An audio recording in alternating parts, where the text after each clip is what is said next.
It's time to nerd fight! Step into the ring, it's time to brawl. Nerd fights, baby, we're geeking for all. Marvel, DC, Trek, and more. Fire. Pop culture battles, settle the score. Nerd fights, let's get loud. Nerd fights, yeah, for the geeky crowd. Nerd fights, hey, it's time to throw down. Bring your fandom, it's the hottest showdown.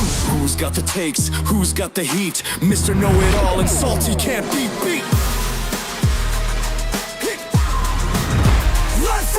That means only one thing. It's time to fight.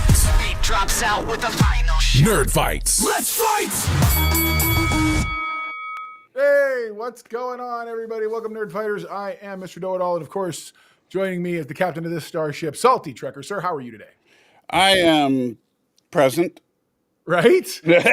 So funny enough, you had, I know you haven't had a chance to see my review about midway toward we were at the latter part of the review and you had just gotten out because all of a sudden, and I even said, that's Salty on my phone. I picked up this and I was like, he's totally calling right now.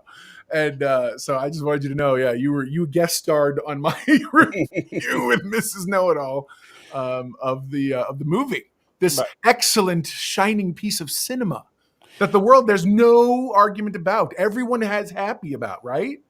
Yeah, I have not seen a negative review at all. Not a one. Yeah. Not a one.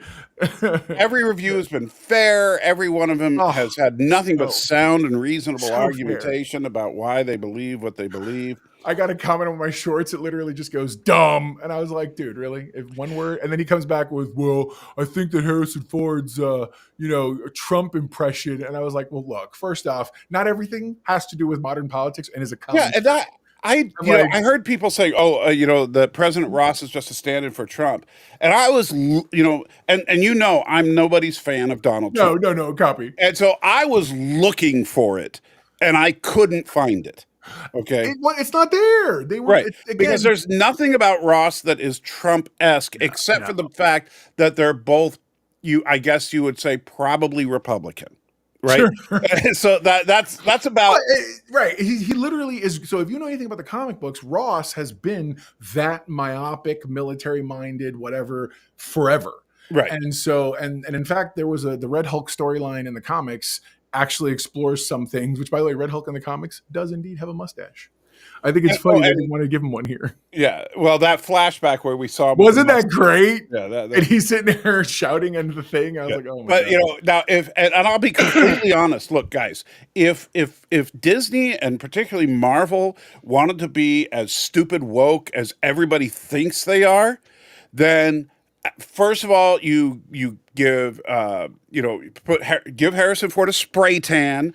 You have him like doing all sorts of craziness, like what liberals think of Trump, and then he turns into the Orange Hulk. I hate you so much. You're fired, sir. Get it? You're fired. Anyway. That would be hilarious. Though. Oh my God, it'd be super funny. It'd be super funny. All right, Orange Hulk with the Trump hair on top. So I'm surprised nobody's done that yet. No, I appreciate that. So, guys, what we do on the weekends, it is Open Mic Saturday. Yes, we're going to be talking about primarily Captain America, the new movie, the Brave and the Bold. I'm saying Brave New World that opened up on Thursday.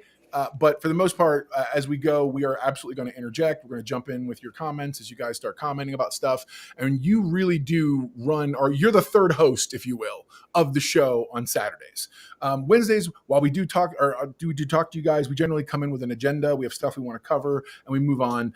But on Saturdays, you guys are absolutely part of the conversation. So would love to hear your thoughts either on the topic we're discussing or because it's open mic, randomly you just come up with weird stuff. Yeah. But you want to hear more about the triple timeline? That guy is absolutely willing to tell it to you. So or you want to hear about Luke Skywalker being gay?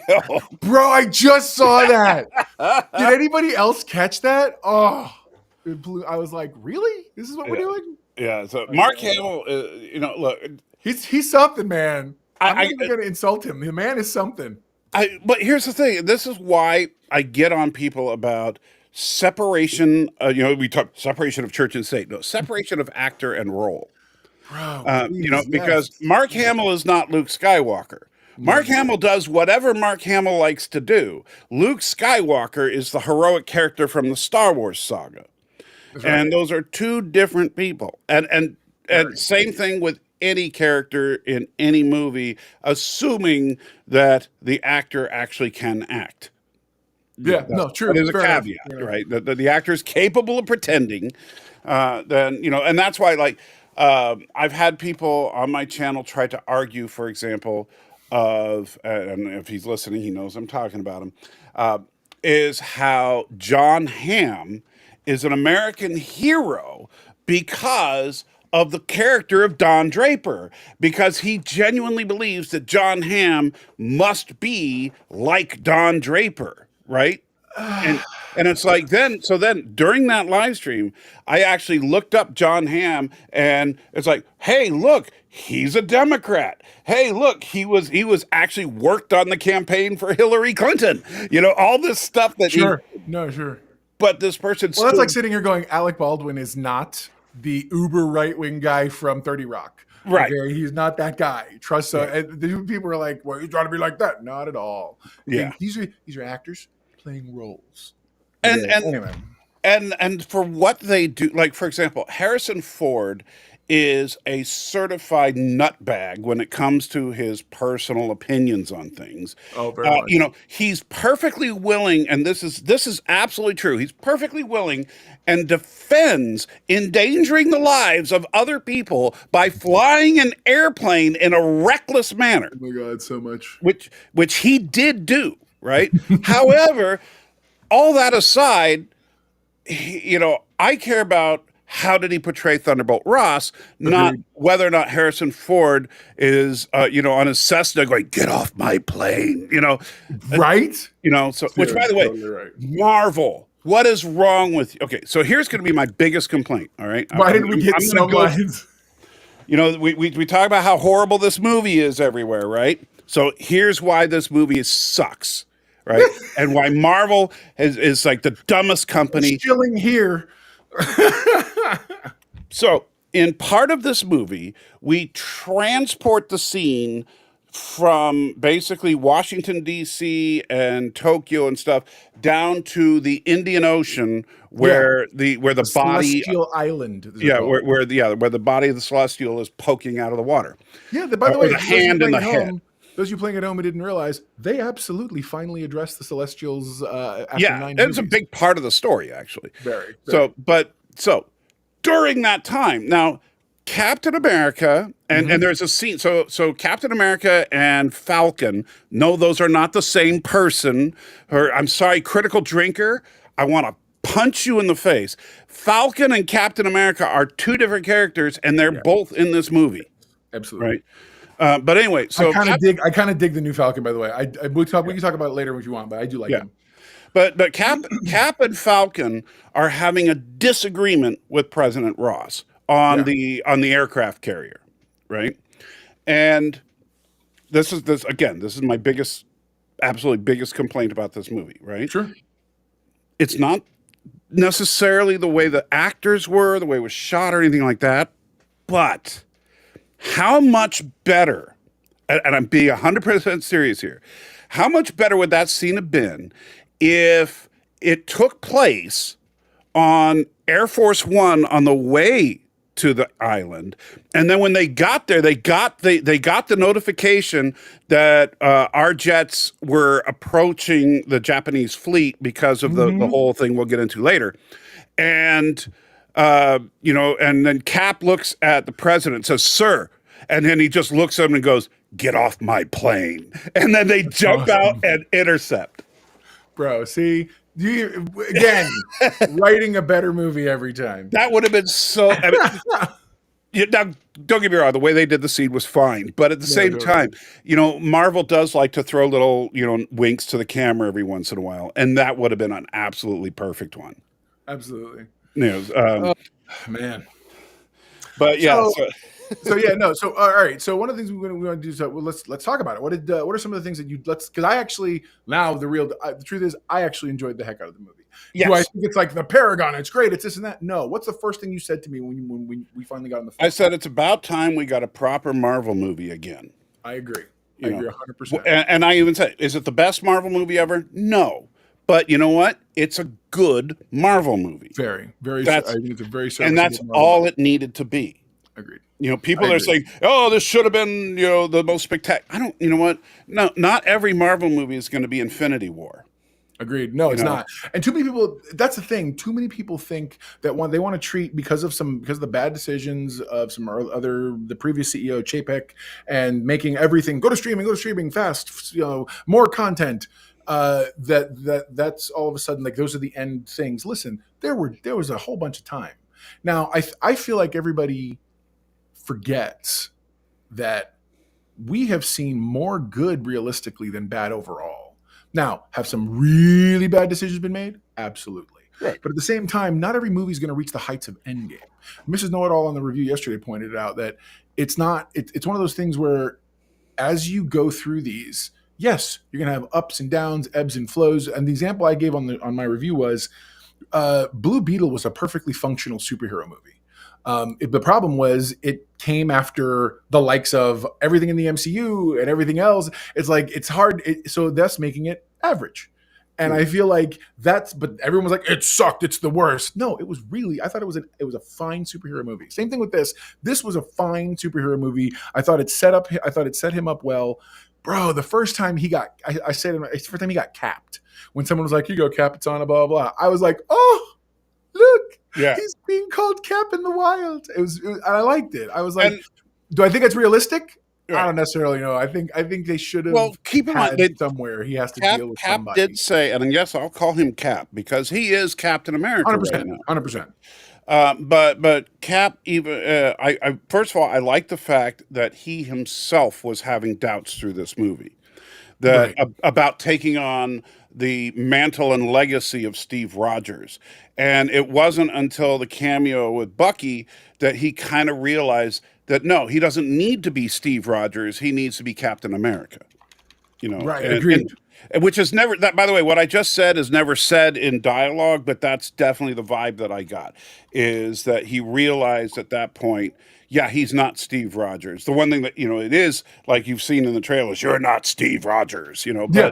Oh, but then you notice so many things from the trailers didn't happen, which I know happens, but like this was almost egregious because the line where he says, "No, I'm not," didn't happen. Right. So I hated that because I felt like that you allowed this fool to shut up, Captain America. You allowed him But you to see, but I actually like that because that was when Cap was still in his unsure phase. And so, for those of you that don't know, that scene is very early in the movie, and so there's like an action sequence, and then a little bit of setup, and then that scene. Right. So I really Thomas. I don't know. This guy just showed up. So and yeah. So these are kind of in random order, so don't expect that too much of these are going to be. They're going to be. It's just for us to have some window dressing while we talk about it. So actually, that first picture even brings up something else I want to say about the movie in general before you get into specific plot points and stuff. Is that in some ways, this movie really reminds me of Star Trek 4. Ooh, and I'll say what, not because it's funny or silly. Like Star Trek 4, I know was the funny movie. Yeah, true. But the reason being that in Star Trek 3, they left a lot of loose ends. In Star Trek 4, the writers worked with what they had and brought it into a cohesive story. And so, like for example, the end of Star Trek 3, they had, the bird of prey, the Enterprise was destroyed and all that. In Star Trek 4, they used the bird of prey in ways the Enterprise could have never been used. Obviously you couldn't land the Enterprise in Golden Gate Park, right? Agreed. Agreed. Yeah. And so, and could you imagine that fishing boat if it was the Enterprise that showed up in front of the whales? And it wouldn't have been a big problem for Scotty to beam a couple of whales on board, right? So there's a lot of things that created drama and that they managed to use from previous Trek movies to set this one up. Spock had at the end of Star Trek 3, he had literally just been resurrected by a weird Vulcan ritual. So in Star Trek 4, he's not quite all the way there. It's exactly how it went down. No, I got you. Yeah. And so they used all of that to build a movie. This movie takes all the loose ends from the MCU, dating all the way back to the second movie in the MCU. They take all these loose ends and brings them into one cohesive story that actually works. Yeah, and all these people that say, "Oh, well, you know, this is just," and it's like, did you not watch this? And I do get part of it, because I'll tell you. So I was watching Critical Drinker's review. Sorry to pick on him, but his review was very egregious.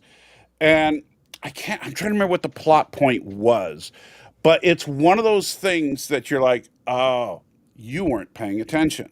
Right? Or like, dude, are you obtuse? What's going on? Go on. Well, no, like, gosh, I wish I could remember the actual plot point he was mentioning, but it was, it had something to do with the leader. But he was basically, I don't know if it was purposefully or if it was just because he wasn't paying enough attention, where he like said, well, this doesn't make any sense. And it's like, well, it would if you'd listened. Agreed. You know?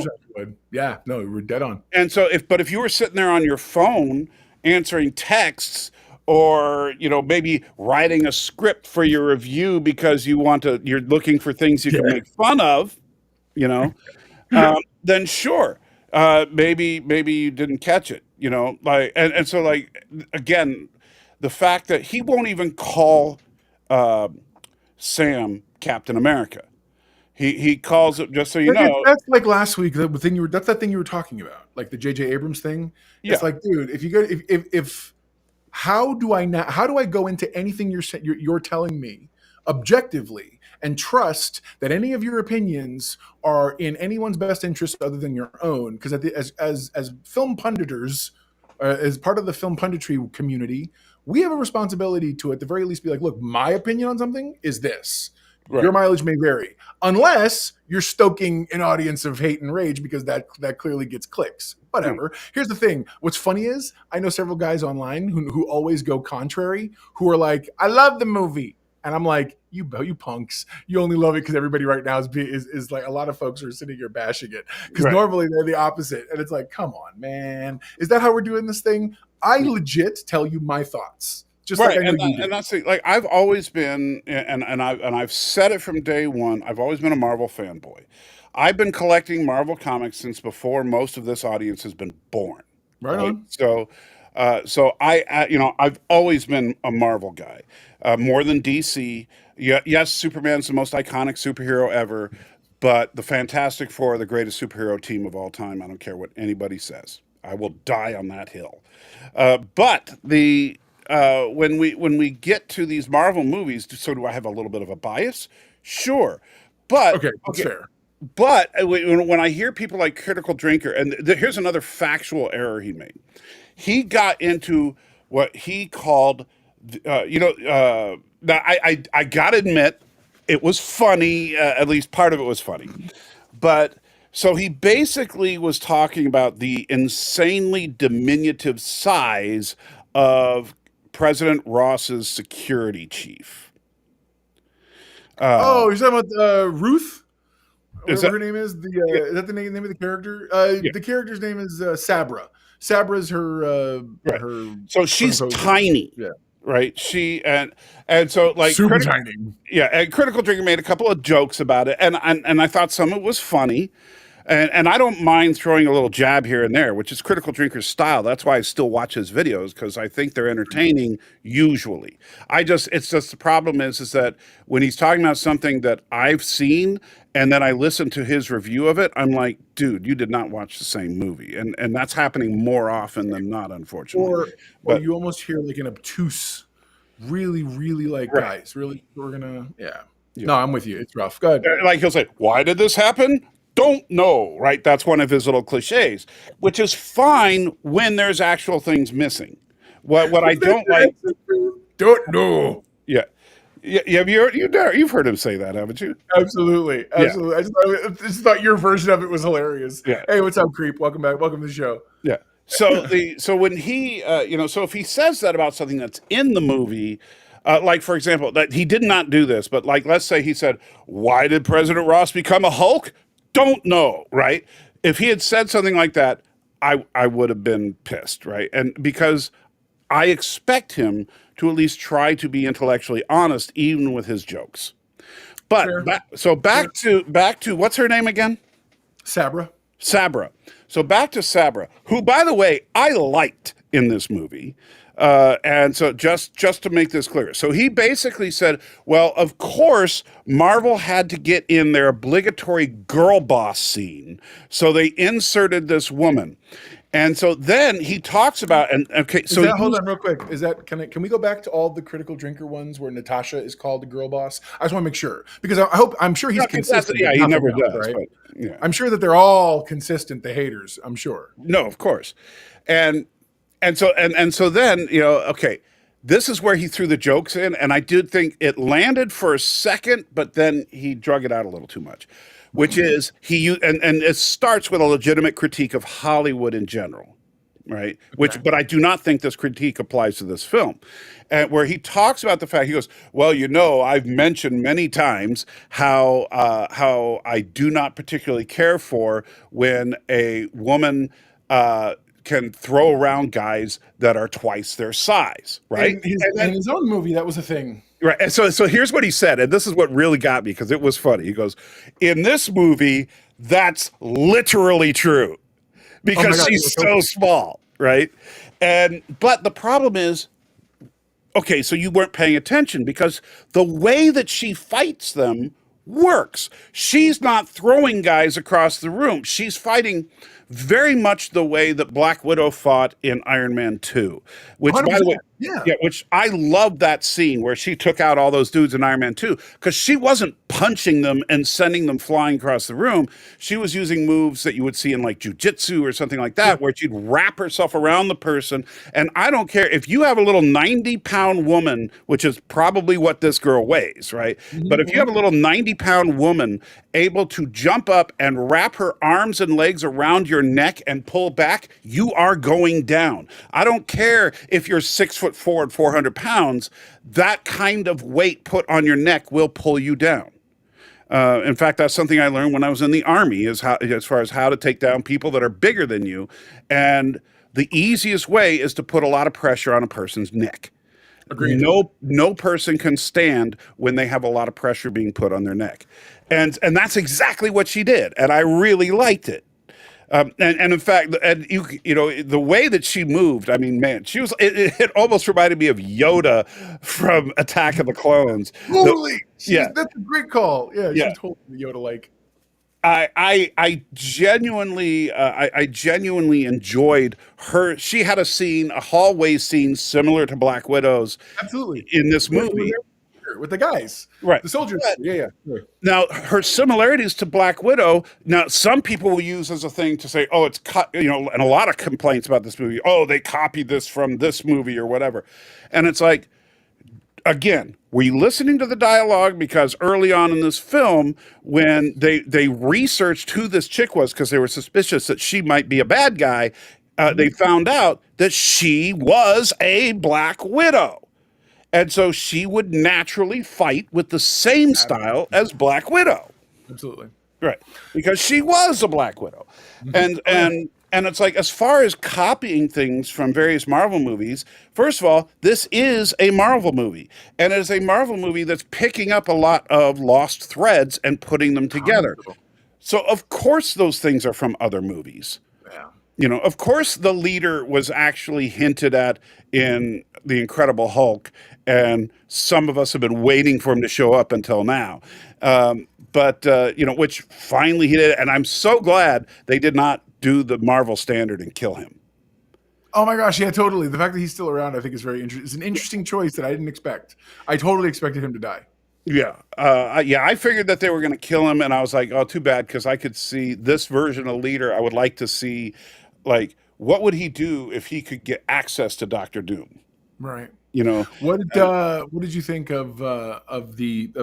so what did you think of all of the stuff in terms of like one guy points out I think it's Critical Drinker in his post online. He was like he uses Ant-Man's helmet, he uses Black Panther's right. absorption-y thing. Of course, he's got the shield, he's Captain America after all. Like what and by the way, he clearly has done amazing homework. I think once you're bestowed with the mantle of Captain America, you suddenly can defy the laws of physics and just bounce that thing any which way that the plot But that requires. was, well, that was in Falcon and Winter Soldier, where he And that's learned what's how just, to use the I shield. remember, right? But I also think the idea is crazy.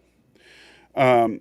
Oh yeah, so the Victor D. Giuliano says he was killed in the original version of the movie. They shot a funeral scene. Actually, Victor, my understanding is that funeral scene was a fake Ross death scene. I could be wrong. Feel free, everybody, to point it out if I'm. That if would I am. actually make sense if Ross, because especially the way that the final phase of the Red Hulk fight, that Yeah. last move could have easily been written to have killed him. Oh sure, absolutely. So yeah, I'm actually, yeah, I would tend to think that if they did shoot a funeral, it's probably for Ross. And I'll bet you that Liv Tyler was going to be there, and that was going to be your emotional moment where she's like, she never got a chance to connect with Dad. Creep asks, is there any connection to Fantastic Four and Galactus with the dead giant baby Celestial in this movie? Not Fantastic Four and Galactus, but there is a lot to do with the Celestial. They call it Celestial Island, and it's apparently where spoilers. By the way, yeah, we're spoiling the whole thing. It's the source of adamantium. So adamantium has now been introduced into the MCU. Thus, Right. as Know It All pointed out in my review, paving the way for Wolverine and mutants and stuff like that. Not just Wolverine, but like the fact. Okay, so for those of you that don't know, the country that actually has the most adamantium right now is Japan. And so I would not be surprised if they use that to introduce like Silver Samurai, and or some other Japanese character, or start making characters that have adamantium katanas to slice through anything, kind of thing. And Thank you, Andy Phantom. Andy Phantom's pointing out that about 15 minutes or more behind, but wanted to say I'm very much liking this discussion. Thank you, sir. Appreciate Thank it you so much. from me from the future past. I get confused. So yeah. No, you're good. He said Salty Trucker, the Marvel DC story, as Robert was talking about, comic story is the universe where everyone was turned into zombies. It was Zombie Hulk that smashed Zombie Thanos' head like a grape. So yes, the MCU nerfed the Hulk severely. Edward Norton's Hulk would have stomped Thanos, I believe. I actually do too. But then again, if you know what's funny, the most accurate Hulk, and I had this discussion online, was actually the Eric Bana one. Because Hulk has always been the more enraged he gets, the stronger he gets, and the larger, more pronounced his musculature gets. I think they went cartoonish in that movie. Right, because Hulk got to be like 20 feet tall at one point. Also like bloated big. Yeah. But I actually, it's funny, more germane to this movie, I love the fact that when we see they cut to a clip where he's talking about Harlem. It's literally Hulk, the Edward Norton Hulk. They didn't redo it to the Mark Ruffalo Hulk. It's the exact scene with dude, and I'm like, okay. Although okay, here's a question I have, because I have, when this movie comes out on Disney Plus, you better believe I'm going to check. Totally. But was that scene they showed of Harlem being destroyed, was that old footage or was that new? Because I don't remember seeing it from that angle. That was old. It may have been. Remember, they probably had 2 or 3 other scenes or versions that had been completed, and then the finished one. So if it was quote unquote a new angle, it may have very well been. But the one thing I did notice was Hulk was the Ed Norton Hulk. So it wasn't. They didn't add. Whereas if they would have redone it, I assume they would have used the Mark Ruffalo model or Mark Ruffalo version of Hulk. This was not that, and I thought that was interesting. Victor's pointing out it was old footage. I have to kind of believe him, but I'm with you. I'm going to check it out. Yeah. I just say I won't know for sure until I'm able to go side by side. But even if it is old footage, actually I should say, regardless of whether it's old or new, yes, the fact that they kept the integrity of that scene as to not pull like what everybody thinks with Star Trek, they decanonized. No, it's they are still saying the Incredible Hulk is canon in the MCU, even though the Hulk and Banner look different, but this is not the first recast. I mean, the funny thing is that okay, so we went Actually, I from think technically it would be the first recast well, because yeah, of the time because of the time frame it happens. But no, I get you. I know what you mean. It right, would be right. the first. Because well, yeah, because Edward Norton obviously a couple of movies later transformed into Mark Ruffalo, and there was no word about it, right? Just like and you know that wasn't even the first recast that we saw on screen because the first recast we saw on screen was in Iron Man 2 when Rhodey made a strange transformation to Don Cheadle. True. Um, And then what does he do? He begins the classic trope of, yeah, it's me, I'm here. Let's move on. And right. I was like, where they Yeah, address it, this one it's like, hey, I'm digging the new look. You know? yeah, they lampshade it. I was like, right on. Yeah. Victor asks, it'll be pushing it, or says it'll be pushing it to introduce adamantium and still have the MCU Wolverine have adamantium skeleton, unless it's a multiverse Wolverine. So I don't necessarily know if it's got to be that complicated. I feel like what you'd probably do is you get your first Wolverine movie as an independent character, and what you do is either is if you don't want to do an origin and you don't want to do like the original X-Men movie, what you do is you have him maybe have him escaping from Weapon X, and we actually get him from that moment, Like a proper version of X-Men Origins. Yeah, but right, but in not a flashbacky version, an actual this is in canon as we move forward Right. version. And the other thing is keep in mind that Hugh Jackman Wolverine is canon to the MCU as well, but it's also known he's from another universe. Yes. And so that means that you can have you know, both a Hugh Jackman Wolverine and whoever they're going to cast as the new Wolverine. Dude, just make Hugh Jackman be, especially if we're getting Battle World, we're gonna see Old Man Logan, but it's gonna be the real like with the country hat style Old Man Logan. They jokingly put him in Deadpool and Wolverine. That's the guy who actually is on Battle World in Secret Wars. Oh, It's okay. that version. He's on a country house. He's got the beard. He's just living a retired. I don't want to mess Yeah, with but they nobody should, life. but you know, they should cast Henry Cavill in that role. Oh, that'd be so. Dude, get a Cavalrine. Let's go. Yeah, but That's yeah, the so there's a lot going on in this movie, but so the funny thing I was saying about Ross is that okay, so we had a recast, we had the typical Sure. little wink, Hurt, not John Hurt. yeah, What's his name? William What's Hurt, his name? William Hurt. Thank you. yeah. So yeah, William Hurt of course died, and so they put in someone even older. I do love the fact that they did give. We talked about it before the show. They did give us that brief flashback. Well, so that's at what I was least going to say. So to connect.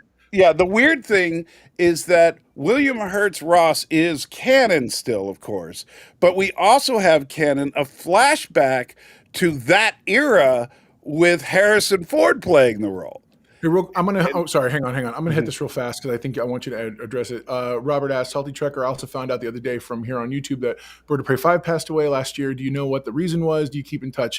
Real fast. There is a full. He did a full memorial video. Not to speak for Salty. It's on the channel, his original channel. It's a beautiful. I was there for some of it. It's a beautiful tribute, and but you can answer more. I just wanted you to address this real quick. I don't want him to be waiting too long. For this So one. Mama Prey has my information if she needs it, but no, I've been leaving her alone for the most part. I mean, because I did have a long talk with her shortly after Bird passed, and you know, any parent losing their child, that's got to be an incredibly rough thing. But he died of the same thing that kept him in that hospital bed for 10 years. So I mean, it was not, we'll just say, shocking. And in some ways, and this is something I talked to Mama Prey about this, and she agreed with me on that, is that this is ultimately what Bird wanted was ideally to pass away before Mom did. And part of that was because he didn't want to become a burden on someone else. And he wanted his mom to at least have some time in her life where she wasn't having to take care of him. And so, in that respect, he got what he wanted. But yeah, and Thomas points out, yeah, LDG does still keep in touch with Mama Prey. I choose basically to leave her alone, but you know, that's just, you know, she has my number, she needs it. And but you know, as far as I'm concerned, unless Mama Prey or Sisso Prey or someone starts putting up a ton of YouTube stuff, I figure that they don't want the attention. You know, so. Creep says, I never looked at Hulk being nerfed when Thanos beat him up in that scene from Infinity War. Thanos surprised Hulk with how badass he was and more experienced he was in hand-to-hand combat. So everyone has said that. And I want to say I believe something like that to a point. But I also feel like at least, again, I know he's not the Hulk from the comics. But in the comics, Hulk he's fought Doc Samson, which is a very much well-trained individual. He's had, and where at the end of the day, his rage will overcome most of that because you can't skill beat a raging bull that's going to sit here and just keeps coming no matter what you throw at it. Right. So it's I don't know. It's one of those things where I'm with you. I don't necessarily believe in. I didn't swallow that myself. Agree. I'll simply say this: this is not the comic book Hulk. Right? No, for sure. And this is not the comic book of any of these characters. As much as I love Marvel Comics, the MCU, I mean, look, Captain America in the MCU is multiple times stronger than I'm talking about the Steve Rogers Captain America, is multiple times stronger than the Cap from the comics. Cap in the MCU is like Spider-Man strength. Cap in the comics is just a perfect human specimen. So he is not with like slowed aging and a little bit of height and reflexes. He's not superhuman in the sense that like the way they have Bucky flipping cars in the trailer for what you call it. And I'm like, bro, you're super soldier, you're not Superman. Right. So chill with that. But when we look at Hulk, yes, Hulk is in the comic book canon, Hulk is the strongest there is, as he would say. And that is true. Hulk, because the madder he gets, the stronger he gets, there's no upper limit to his strength. And that's stated multiple times canonically and in third part. Like when Marvel puts out stuff about heroes' power levels, Hulk, has no upper limit. It's just a matter of getting him pissed off enough to... Yeah, Victor points out real quick, characters have whatever power level they need for the needs of the story. Cap was able to hold off Thanos Infinity War. Impossible, but it was cool, so it was justified. And even though it was for a fraction of a moment, and even, I love the fact they gave Thanos in that moment like a split second to be like, huh, and then he's like, bam, and he knocks him down. Right. Because Thanos wasn't expecting a mere human to be able to... Totally. To stop him from... Yeah. Yeah. About Hulk, though, what you were just talking about, there's a whole... So the best version of showing that is obviously Planet Hulk it starts with, which is they expel Hulk to another planet. He gets on Sakaara, not the Sakaara from the movie, but another from the Thor Ragnarok movie. But and then he has to fight. And as he fights, he continues to get angrier and angrier and stronger till eventually he overthrows it. And then he finds out that Earth's heroes are the ones who caused an explosion that kills his wife. So what does he do? He beelines it and surfs a spaceship to Earth and proceeds to get angrier and angrier, fighting everybody. And he becomes World Breaker Hulk. And he fights the Sentry, takes him out. He fights everybody. And then more recently, Jason Aaron did a series where you find out Bruce Banner has learned to turn Hulk. I think it's like Spaceship Hulk, and he basically, in his mind, he's created a cockpit, and he controls Hulk, and he has the ability to raise Hulk's rage anger, which makes him stronger. And it's like the emotions in Inside Out. It's crazy, but yes, it's how it is, and it's just unbelievable. And so they still do the power scaling like that, where he gets angrier and gets stronger. Pretty cool. Yeah. But yeah, I don't worry about is this accurate to the comics, because they've captured it. Okay, so the first couple of phases of the MCU in particular, they captured the spirit of those comics. They captured the essence of what made these characters great and put it on screen. That's what I'm truly hoping for in Fantastic Four, and based on the trailer, I think we're going to mostly get that. And that's what I saw on screen for this movie, which I really liked. Did they change the leader? Yeah. Yeah. Did they capture what I think the spirit of what the leader represents? Absolutely. So they did, but I've always felt like the leader was so yes and no. I agree with you on. Well, the leader's primary thing is his intelligence. But he's also in that intelligence, and they tried to have him have this guy do it with personality. But in the thing, he's very uppity in terms of I am so much smarter than you. It like takes narcissism to a whole new level. Like imagine not being a Hulk physically, but in being a narcissist. Like that's how much it took you to that level. And like he wears an outfit and keeps himself well put together. This was a very disheveled, genius, brilliant mind guy. But he was who had thought of disheveled all for the a angles. reason. That's true. Yeah, that's true. You know, he's been in prison for the last 20 years. And, you know, why Hulk red, Hulk green? Oh, don't worry. You know, I'm sure the Hulk Rainbow Corps, I'm sure, will be coming. Oh my gosh, real quick. Victor says Sam Wilson was stabbed 2 places in this movie, and literally 5 minutes later, he's fine. Yeah, for a guy who didn't take the super soldier serum, he was pretty darn super sometimes. Well, you know, here's a weird thing, and I don't know how much of this is due to reshoots and rewrites and stuff, because obviously we know that they did rewrite a significant amount of this movie when Kevin Feige said, pump the hate brakes on all the wokeness and stuff, and we're going to get back to what made Marvel great. Let's go back to make Marvel great again. Yeah. And honestly, I think they could all be wearing hats that say "Make Marvel Great Again." That would be awesome. For years, we've always said because comics is why things happen. I think Victor, we now Yeah. know because movies. Yeah.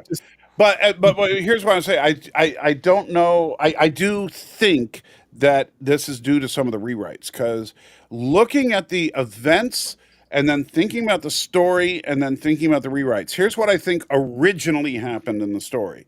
I think that after his fight with Serpentine, he was Serpentine. I don't know, what is his name? With Serpentine. Yeah. What King, is King Koopa. I don't know. King Serpent. King Cobra, whatever. I don't know. Yeah, him.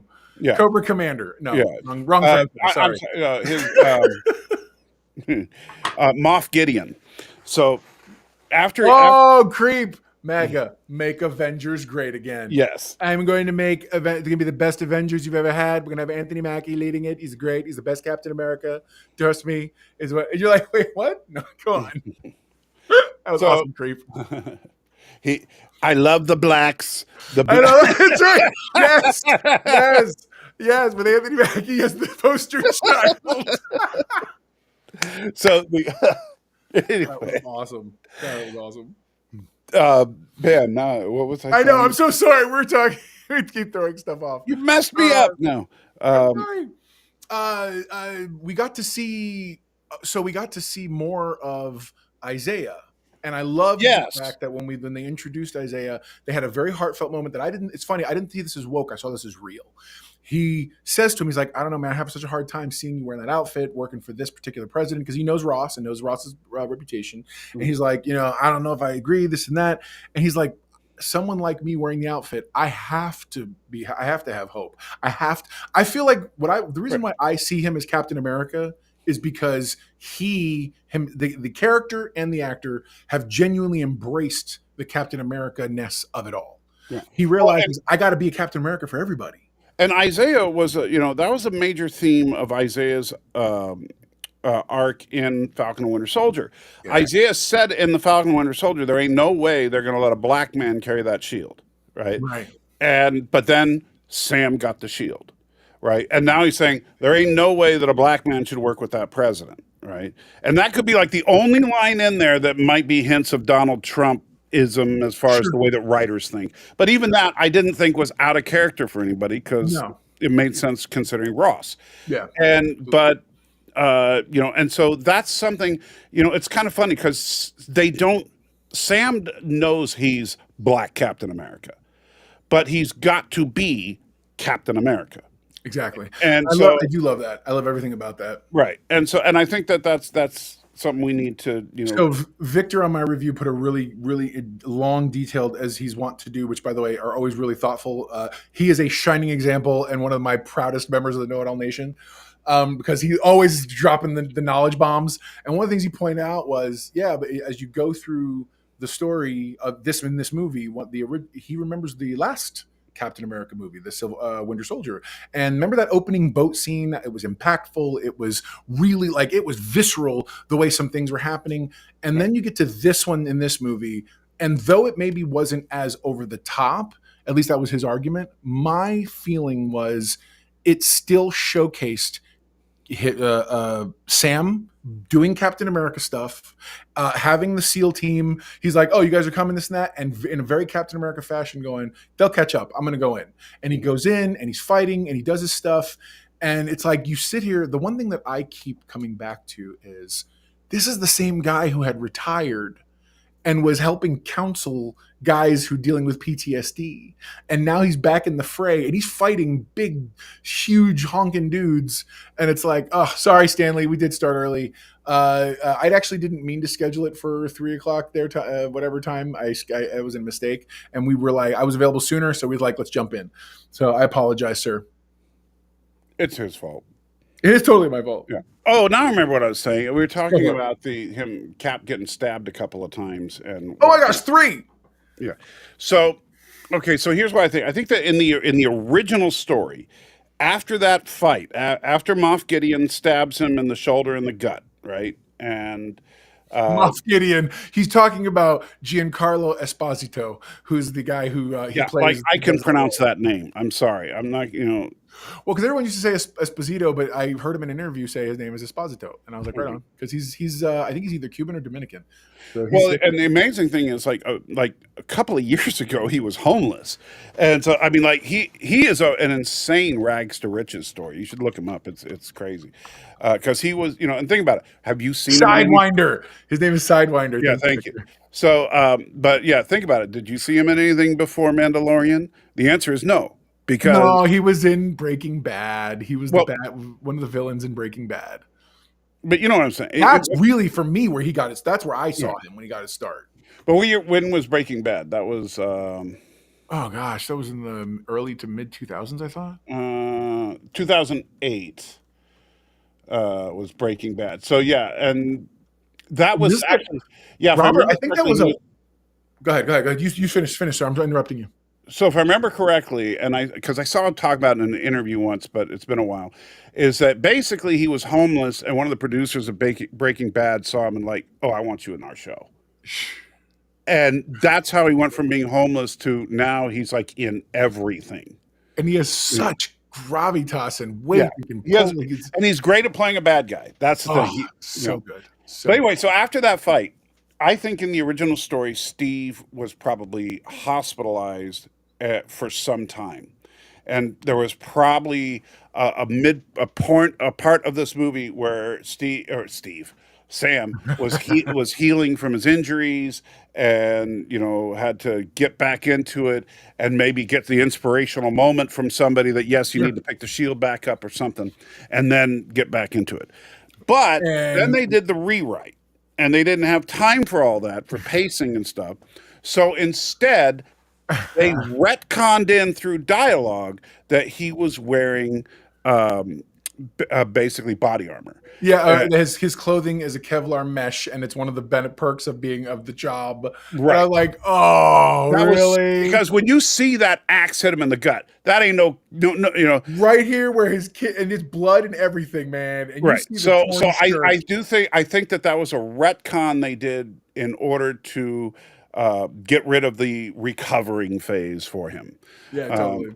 Because I could totally buy him surviving the attack, but yeah, he obviously wouldn't have been like fighting the next day.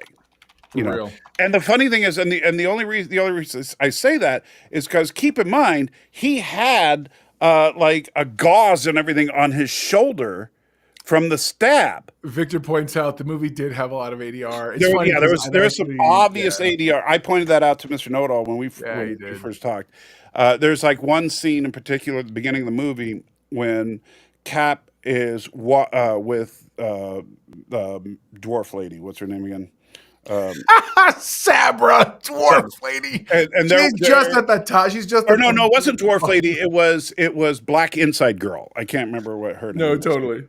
But they were walking across the room, and this was when she was saying, "Oh, the president wants to see you," and he's like, "What's this all about?" And when they show that scene, it's showing them from a distance. Look at Sam's mouth; it ain't moving, and there he's having a whole conversation while his lips are sealed. So either he's a great ventriloquist or that's total ADR. Which is fine. I get that. That's what that's why they do ADR. Or as Victor points out, she was a gelfling. Yeah. She jokingly.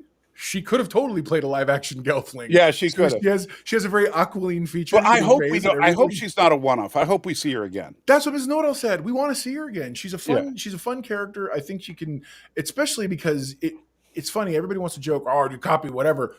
It shows that there's so much, like, we haven't lost all the things that made Black Widow so much fun and so amazing, which is that style, the personality. Clearly, that's a part of what came out of the Red Room. Right. Anyways, and like I could definitely see her making an appearance in Thunderbolts. Sure. Because since she's obviously like head of the Secret Service detachment there at Washington D.C., it would make sense for her to be there when the Thunderbolts, who are a government agency, she could definitely be there at least in a couple of scenes. I mean, she doesn't have to be in the front line of things, but because she's not superpowered in any way. Sure.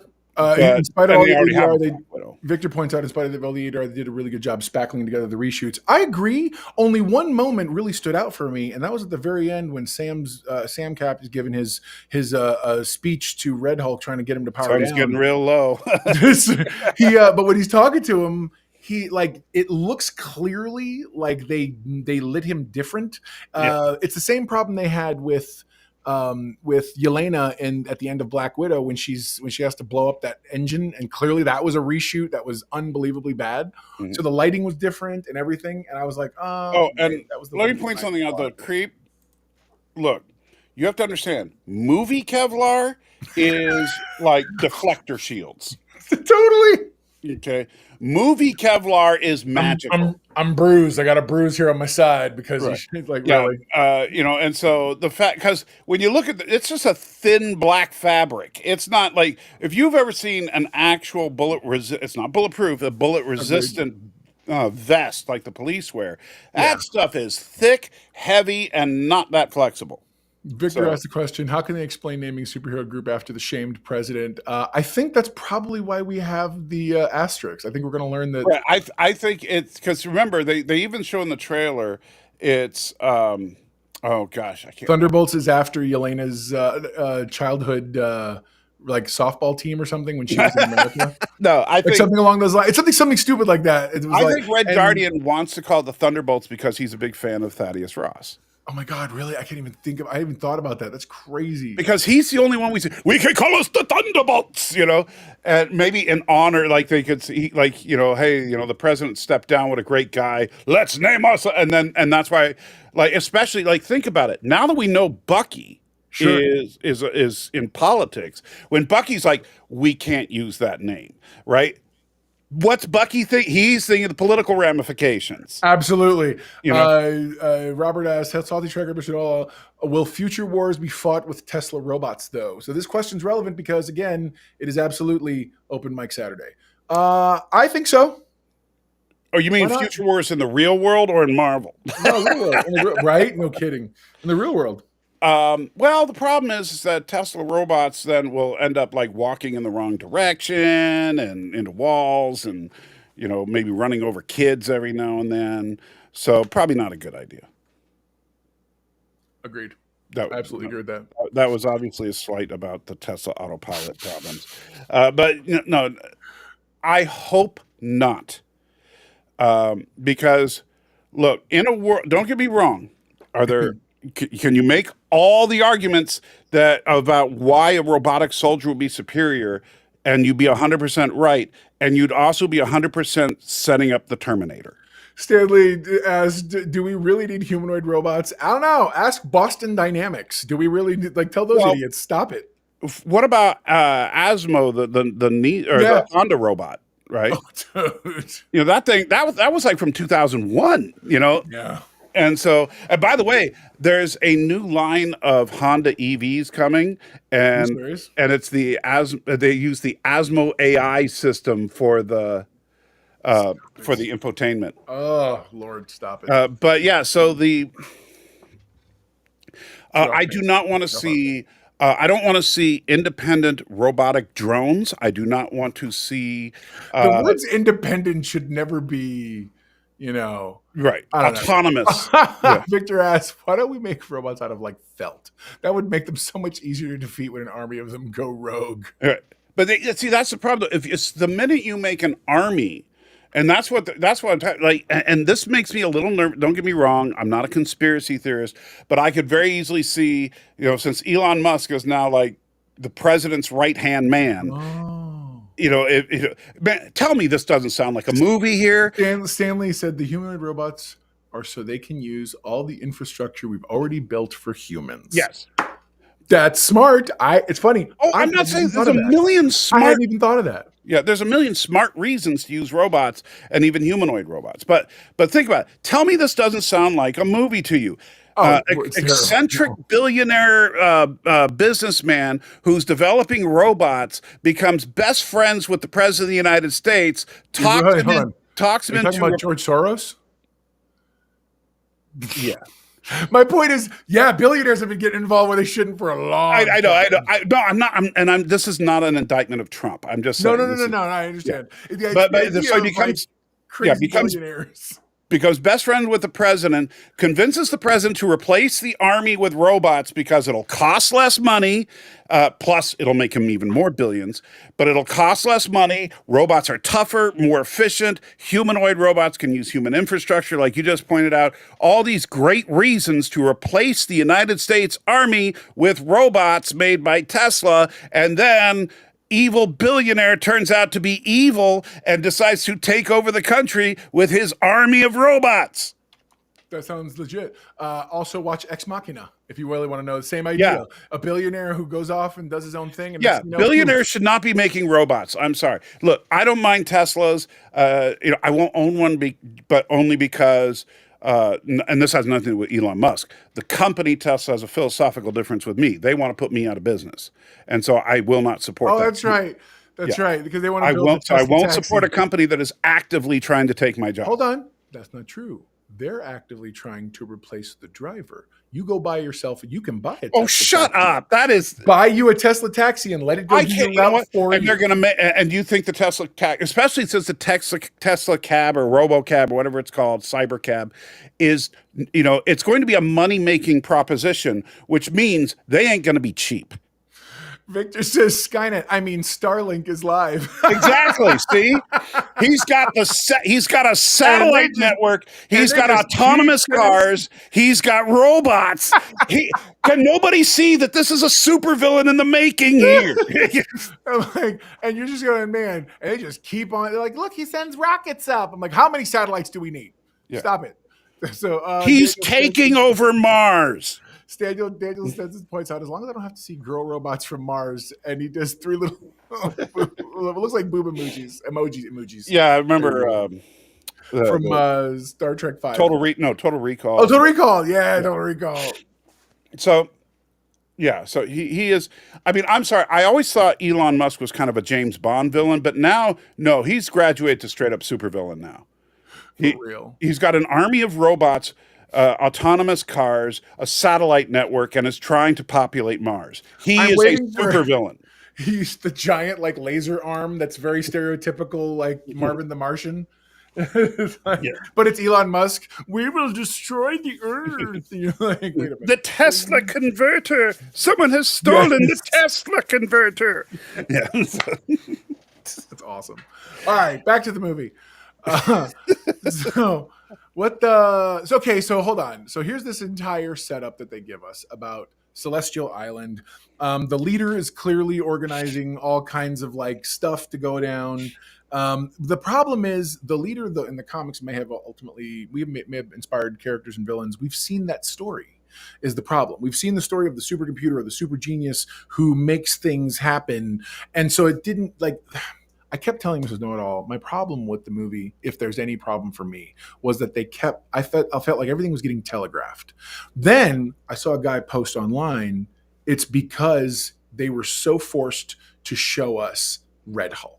And as a result, if they had hidden that, we might have felt more like we were in a mystery figuring something out. But because they could have easily, in my opinion, shown the back of Red Hulk and we would have known it was a thing and had no clue how it becomes. Comic fans would know because it's got Ross in it and whatnot. But your average movie-going fan wouldn't have.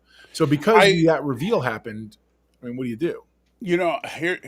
So here's how I would have done it just to be, because the problem is knowing the Red Hulk was going to be in the movie, The second that Ross took a pill, I was like, those pills are going to make him Red Hulk.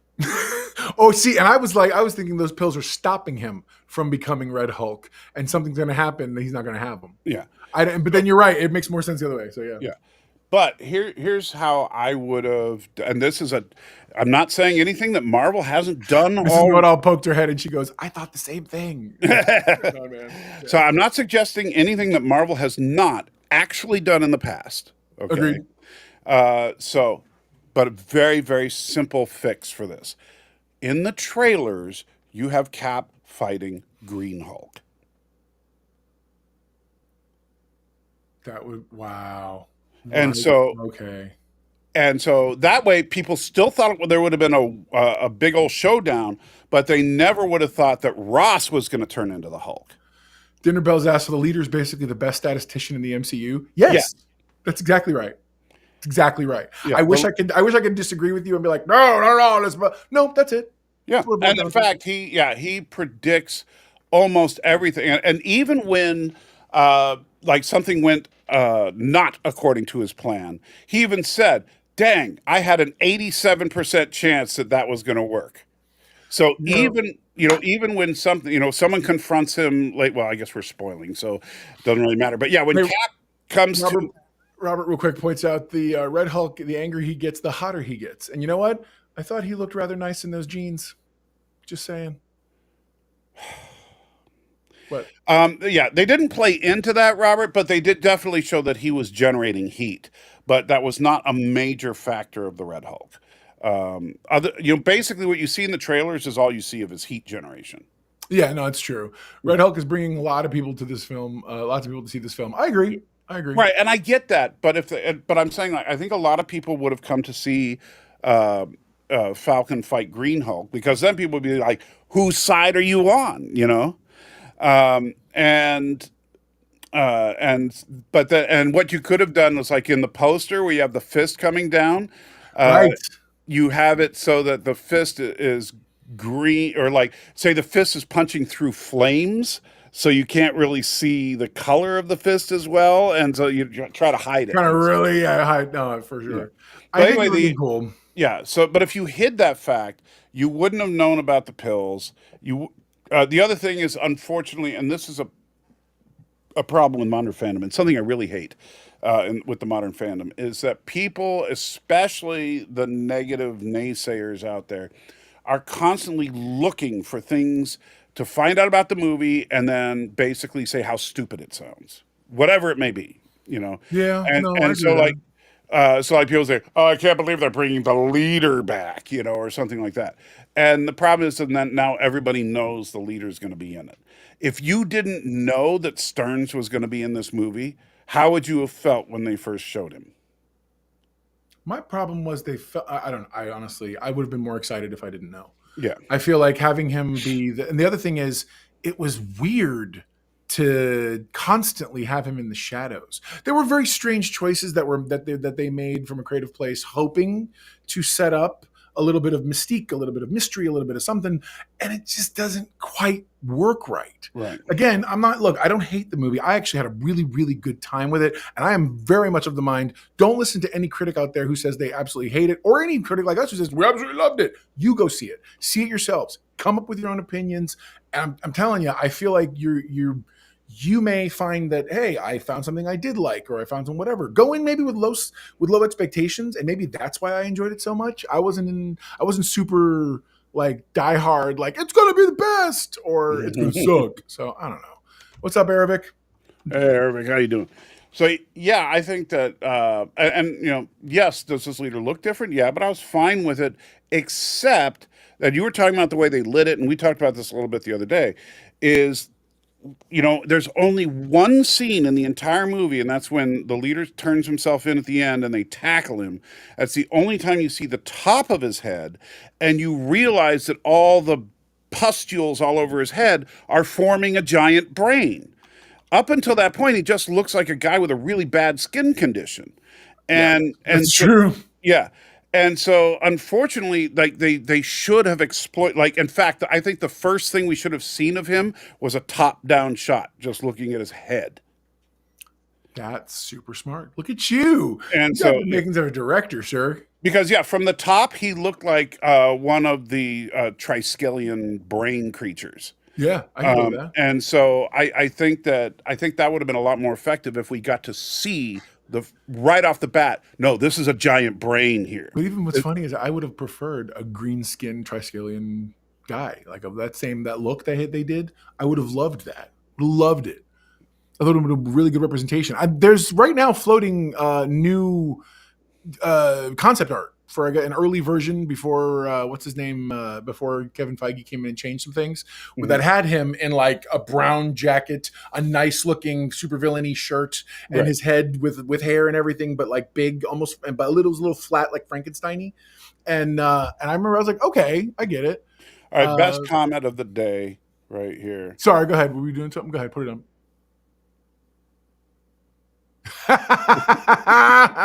Right on. All the wins. Points. I will not confirm or deny that statement, but yes, you're right. Creep says, I'm surprised the popcorn meter is 82% when all I've heard has been negative. No, well, okay, so let me critics are being negative because critics. Well, here's the funny thing. A critic, I don't know. So, and I do think this is interesting because number one, notice how, like, if you go watch the reviews by some of these guys like Critical Drinker, and I don't know if Nerdrotic's done a review. I'm sure he probably has batched it in some way, but you look at these guys' reviews and you know what they're not going to talk about?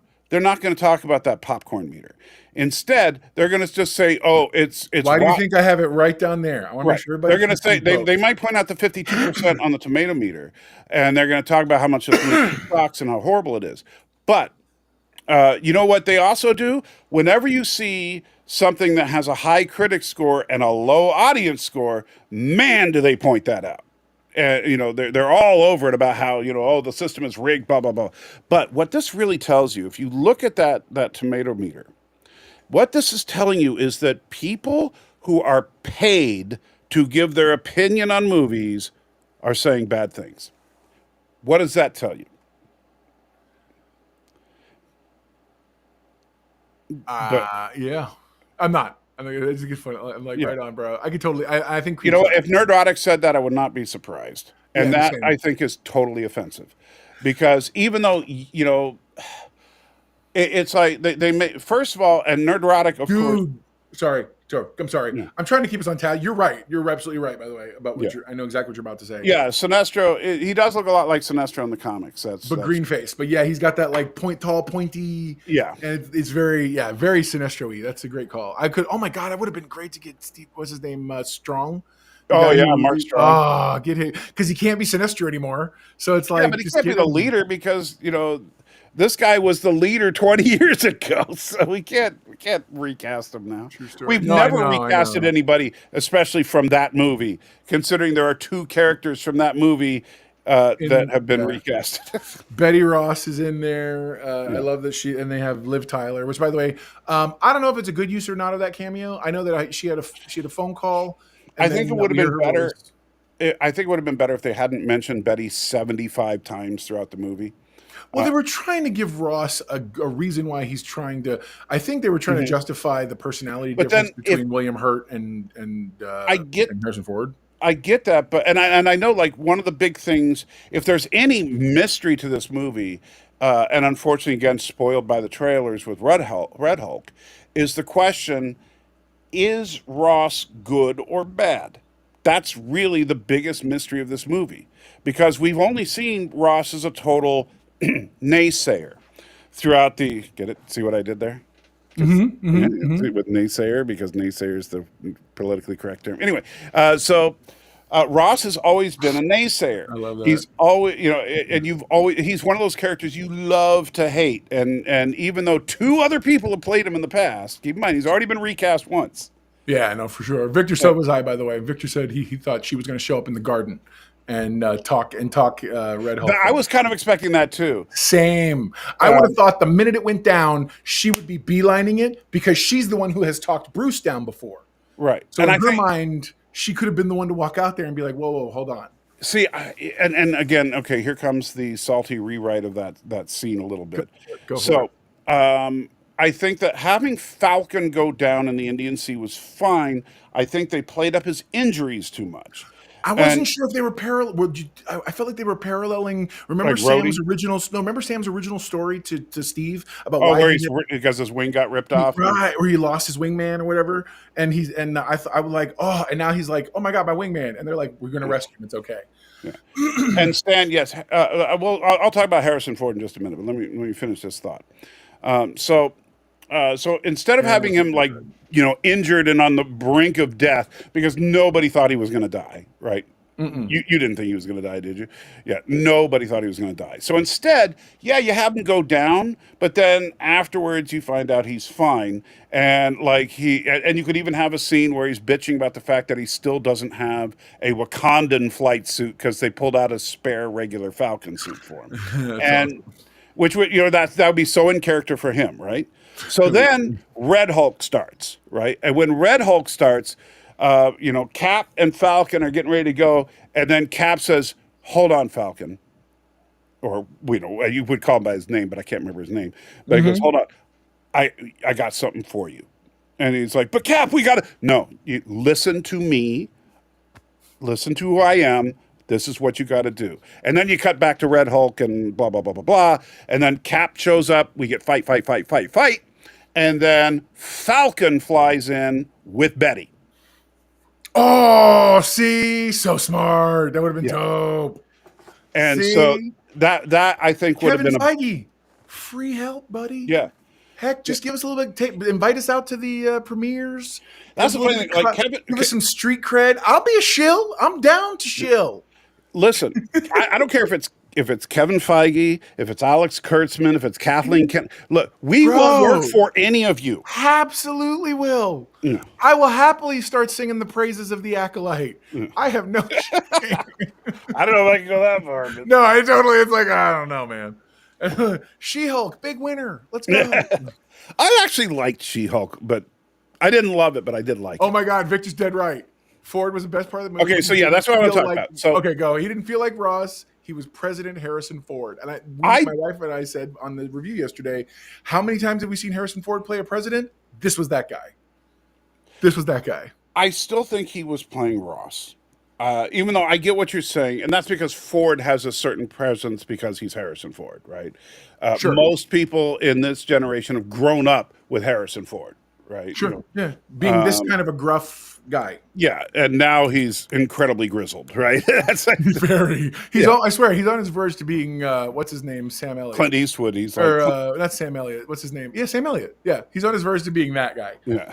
Well, he's doing westerns. Yeah. I mean. So here's my thing with Harrison Ford.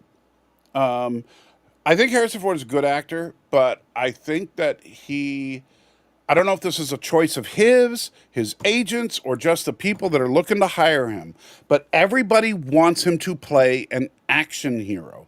He is too damn old. Okay, the man is 82 years old. I do not want to see another Indiana Jones movie. I didn't watch the last one because it looked so laughably bad. I did watch Kingdom of the Crystal Skull, and I was like, no, I'm done. Right? I thought he was horrible as Han Solo in The Force Awakens. He was the worst part of that movie. Yes, I said it. Even when he said, Chewie, we're home. Come on. Yeah, because he's not supposed to be Chewie, we're home. It hit all the feels. Shut up. It did. When he did it, I was one of the people in the theater going, ah! So... I could see that. But anyway, so I don't want him trying to play a younger man than he is. Right. You know when he's really good in that movie right now, in that Shrink, that TV show where he gets to be a cranky shrink who sort of says what he wants, but also he's got a good head on his shoulders. I love seeing him. I haven't seen that show, but what I'll say here is that he is great as President Ross. I loved him in this movie. I believed him, even when he punched the one dude, I was like, okay, he had one punch in him. That's all he had. You know, he was not going to go toe to toe with anybody, but he could catch you by surprise and knock you down. Agreed. You know? Robert asks, will the new Fantastic Four movie finally become the fan favorite over the Roger Corman one, though? I watched a video yesterday about the Roger Corman one, and fans still prefer it over other ones. I think that's unfair to the Tim Story movies, to be honest. I don't love, but I like the Tim Story movies. I thought the Tim Story ones were very surface. In a world where we were not drowning in comic book movies at the time, those movies hit a spot. I think they served a purpose compared to the X-Men universe that at the time was getting started and scrapping. And they were way better than the X-Men. They were trying very hard to be as comic close as we had ever gotten, and I was down. Live action prosthetic thing. Michael Chiklis is doing amazing work. Yeah, and he's Jessica Alba is Jessica Alba, and yeah. But Jessica Alba is Jessica Alba, but she's not Sue Richards. That really not. Yeah, and then I was supposed to buy that she's Chris Evans' sister. Chris really? Evans? Did they have two different moms? Come on. Chris Evans, I thought was brilliant. He did a really good job. Chris Evans and Michael Chiklis were the heart and soul of that movie, and they were both great. And there's nothing I want more. I am telling Feige, listen to me, okay? I know Friend you of the show. But Feige, hear me out, buddy. In Secret Wars, we've got to get Chiklis and Evans together as a thing in the Human Torch. Now, if you could get Johan, or however you say his name, as Reed, because I will tell you right now, he looks like Reed Richards. Right? Have you seen him recently? He looks exactly like Reed. He literally has the gray hair on the side. Exactly. Yoan Grufford looks dead. You're like, bro. I would love to see him not play nervous nerdy, but play narcissist nerdy, like narcissist scientist Reed, and just be another universe version. Don't be the version from those movies, but be. He could have been such a great. He could have been a really good. Give him a second shot at the apple, man. And the thing is, like for future movies, and even though this isn't my favorite multiverse thing that Marvel's ever done, still, if you bring him as well as what's his name, Mandalorian, Pedro Pascal, you get him, Pedro Pascal, you get Kazansky, and you get the dude from Four Stick, right? And then you duplicate them all a few times, and you have the Council of Reeds. Absolutely, and that's literally what Victor was just saying. Yeah, real fast. There's been a side conversation going on about the show Shrink, and one of the things I love is because again it's open mic Saturday. Stanley points out, of course, the show wants you to be concerned about the problems of a bunch of affluent people living in beautiful homes in Pasadena. Here's the thing: this is the reason why a show like Studio 60, which was focused on the back workings of a live action comedy improv show, didn't work, whereas 30 Rock did. This show wanted to show you stuff like that we don't care about. Like, I don't care about the legal problems of actors. It's like this. You're absolutely right. You can't make me care about rich yuppie people while I'm sitting here worried about every real life stuff. Yeah, how am I going to pay the bills? Yeah, it's crazy. So anyway, but good call, sir. Very good call. But yeah, and Creep says I like Ford, but he's way old. Obviously, they don't have much of a future plan with Red Hulk. Dang. Well, you see, and that's one of my. They didn't kill him. Yeah. And by the way, look at that picture above us. That is a freaking awesome. I love what Red Hulk looked like, right? Yeah, he did a good job. Because they really did a good job putting Harrison Ford's face onto a Hulk. However, yes, Harrison Ford is 82 years old. And so if they're going to put him in a couple of movies, they better be filming him right now. Because he, at his age, he could die tomorrow, and it would not be a shock. That's awesome. I love him, but let's be real here. It's just like, look, I will tell you that I will come online and I will cry on camera the day William Shatner dies. Okay, bro. I will cry. My father will cry on camera the day William Shatner passes. Right, and so, but that being said, the man is 92. I will not be shocked. No, but I'm more shocked. Like if we got the news right now that he's dead, I would cry, but I would not be shocked. No, I will mourn, but I will not, be like, oh, it's a tragedy, which is what everybody likes to say. He's when somebody taken dies. too soon. You're like, really? How much sooner did he need to be taken with? No, for real. The funny thing is that he's 10 years older than Harrison Ford. That's hilarious. And Harrison Ford looks older than Patrick Stewart.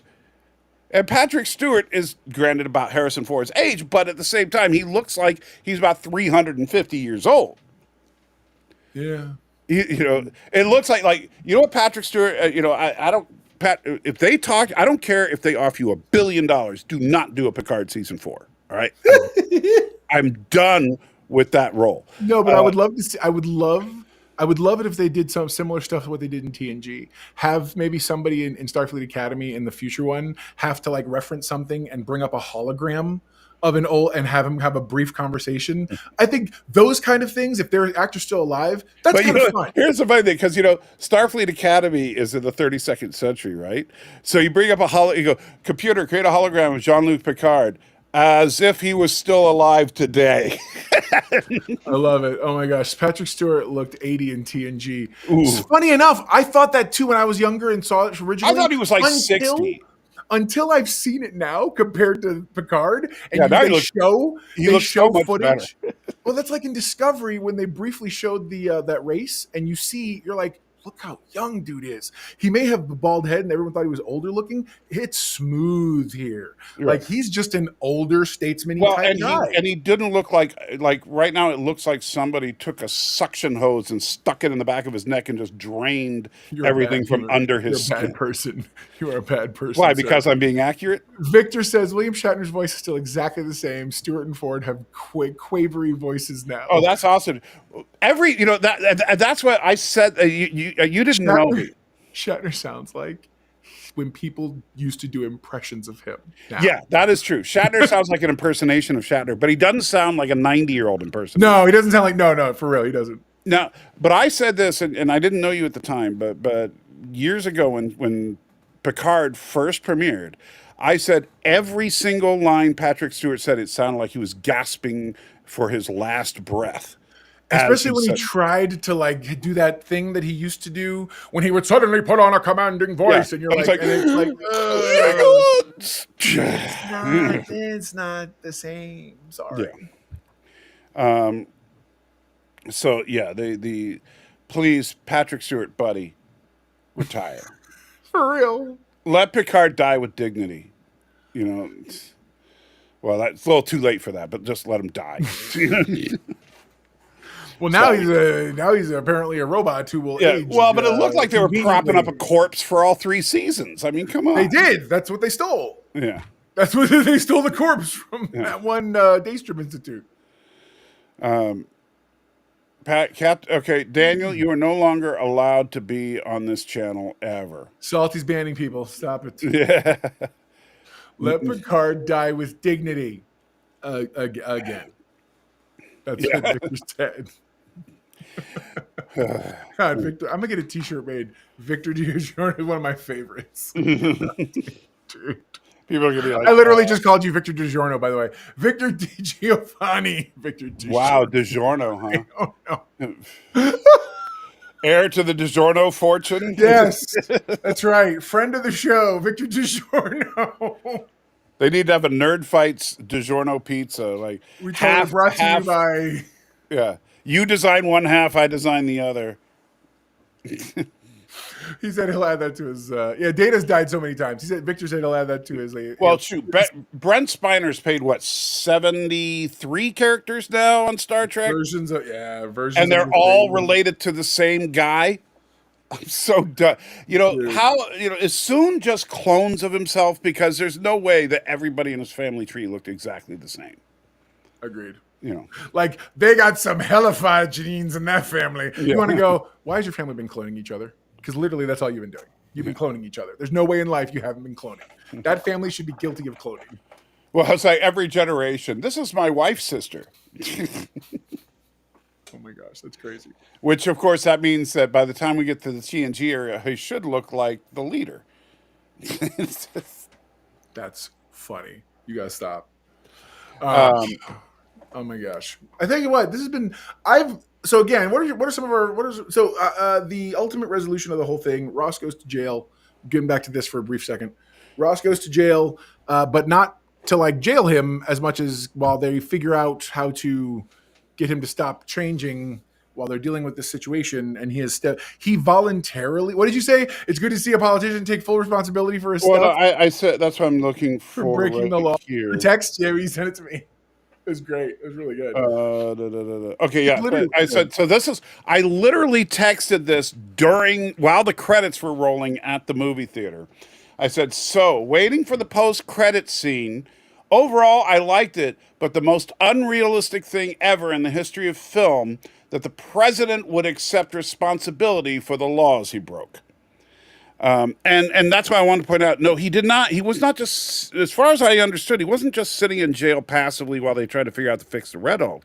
He was in jail because he illegally was keeping the leader imprisoned with a false promise of a future release. Agreed.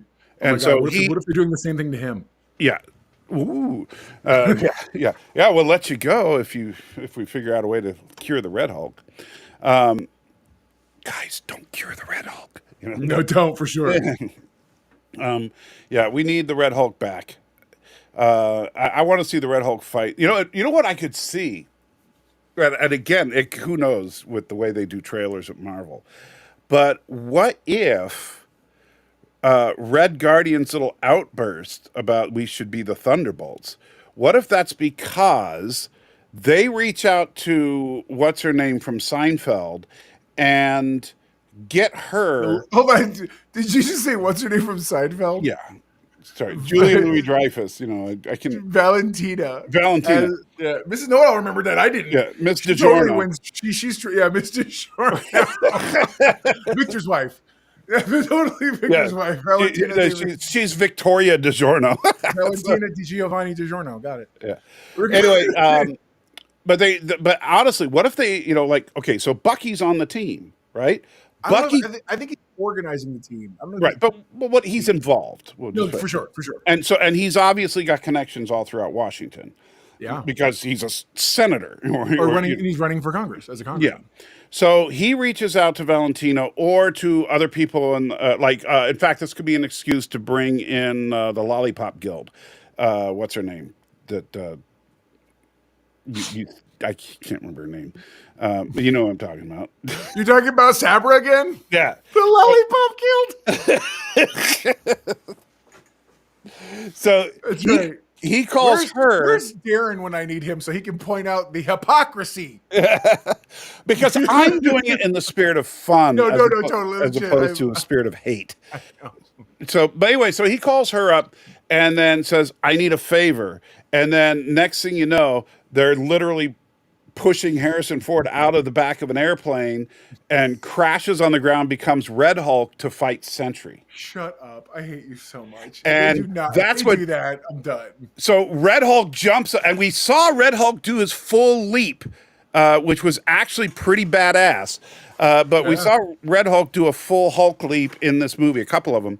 But so he does the Hulk leap into Sentry and punches Sentry, and Sentry goes back. And then as the fight begins, Red Guardian says, "We should call ourselves the Thunderbolts." And dude's like, no, that's a problematic name. That's not good. We can't do that. Well, that's what Bucky says, yeah. No, I know. It's what Bucky says, and I'm like, I get it. And then I even like what John Walker's like, thank you. That was like... although I don't like the fact that in that trailer, while I do like that last trailer they put out, I thought it was a lot of fun, but I don't, they did a Jean Grey on us, and I don't like that. Because we see Red Guardian, and then it says John Walker. No, he's U.S. agent. He is not John Walker. And I'm like, why wouldn't you guys use their code names and really get that branding and marketing out there? Right. And so, but yeah, not calling him U.S. agent, because the thing is, if you call him U.S. agent, then people that aren't in the know are going to be like, oh, who's U.S. agent? And then their friends that are nerds can say, oh, U.S. agent is like the evil Captain America, and that kind of sets things up so that they know kind of what to expect. To say John Walker, then they're just like, huh? All right, whatever. Victor says he may not be U.S. agent anymore. Well, no, but he's still wearing the exact same uniform he wore at the end of Falcon and Winter Soldier. And yes, by the way, me no other. Critics have really panned this movie for some reason. The reasons they all give to me don't make sense. They're like, the story is weird, this and that. I actually thought the story flowed fine. The reason is simple. Fine. It was functional. No, I get the critics. The reason for the critics is simple. It's called clickbait. I mean, and think about it. And this if is, they're by all the way, doing that, then are we the clickbait because we're not doing that? no, because we're trying to genuinely inform people. Got We're it. giving, and you know, here's the difference. If we didn't like this movie, we would Right. say we didn't like this movie.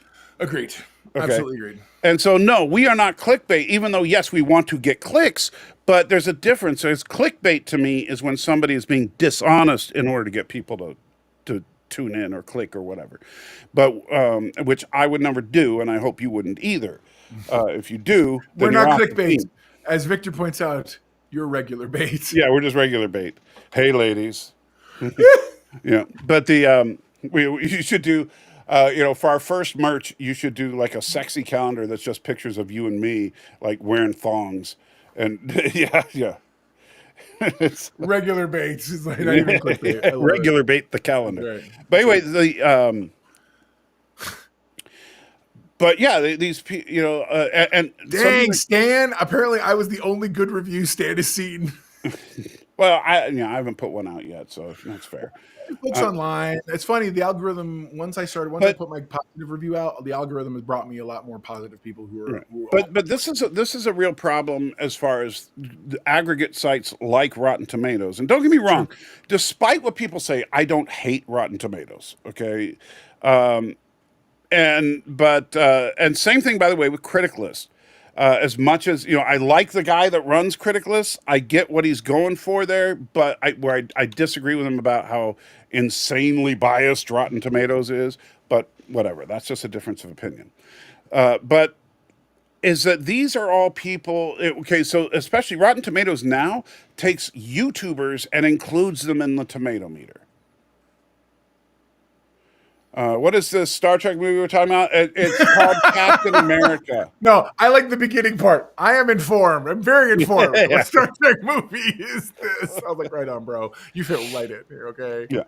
Yeah, but so they're including YouTubers in their tomato meter, and I don't think that's appropriate because Why?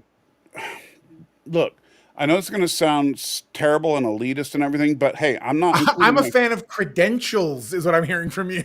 Yes, to be considered a movie critic, you should. You absolutely have to. Yeah, you used to have to. You should be a especially- movie critic. I will. So okay, it isn't that they're allowing YouTubers; it's that they have now begun to consider YouTube a viable outlet. So part of the because I've actually applied, but I didn't have a big enough audience, and I had no outlet at the time. But At like, the time, this okay, was look, a year and a half ago. If Roger Ebert had a YouTube channel when he was still alive, and they wanted to include that, I would have no problem. But Jeremy Johns, nice guy, has never, you know, he has not gone to film school. He doesn't know, you know, he's not an expert in this stuff. He's a movie nerd, and I'm not saying that he's not a movie nerd. He clearly loves this stuff, but. And same thing with a lot of these personalities you see on YouTube. They're people that are just spouting their opinion. They're not criticizing the movie in the proper sense. Agreed. No, I agree, and I feel like and that. By the way, I do have a proper critique of video coming out like I normally do, where I'm sitting literally in the same space and I'm going to go through the things that work and don't work. But the video I did do with Mrs. Know-It-All was much more about just kind of we're fanning out, geeking out, so to speak. Right. So, yeah. But like, you know, if you are a movie critic, I should be able to name any movie you've seen, and you should be able to name at least 10 good things about that movie and at least 10 bad things about that movie. If you are an actual movie critic, you should be able to do that. Any movie, even a crap movie, there are good things you can say, but you have to be able to fairly criticize the film, and just to sit there and say this sucks, this isn't great Marvel, this is bad Marvel.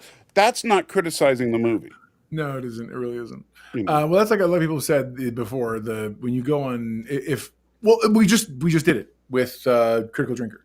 If you're sitting here and out the gate, for instance, you know what? I'll go back to your example with J.J. Abrams. If you're sitting here making fun of his name, Jar Jar Abrams, before you even get to talking about the thing he's done, right. How am I supposed to take any kind of validity? Oh, clearly, unless of course, and again, there's a big money to be made out there if you want to just hate on stuff. Trust me, a lot of people want to get in their rage on and their hate on for things. And here's the thing. To me, Acolyte was objectively bad from a critique standpoint.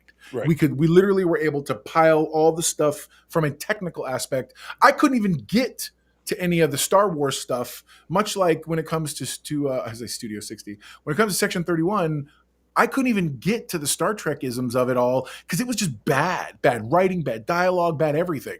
And so then, so obviously it's hard to, that to me is the difference between a critic and the guys who are on YouTube. Right. And, There's a couple of guys the thing is on that the YouTube. guys on YouTube are now being counted as critics. Again, it's because you have when YouTube is getting numbers that rival the old style TV networks. Oh, I get that. But you have to start looking at something. But being popular doesn't make it well done. It doesn't make it good, and it certainly doesn't make it credentialed. And being unpopular doesn't mean it sucks. Look at this show. I feel like Victor's right. I'm a random dude on the internet, and I feel like my movie opinion is just as valid as any paid critic. Yeah, right on. And the problem is then you have and again I'm going and then he says I like Mr. Know-It-All's opinions and find them valid and informed. His opinions just as solid as any movie critic. Love you, Victor. All right. What about me, Victor? Yeah, you're okay.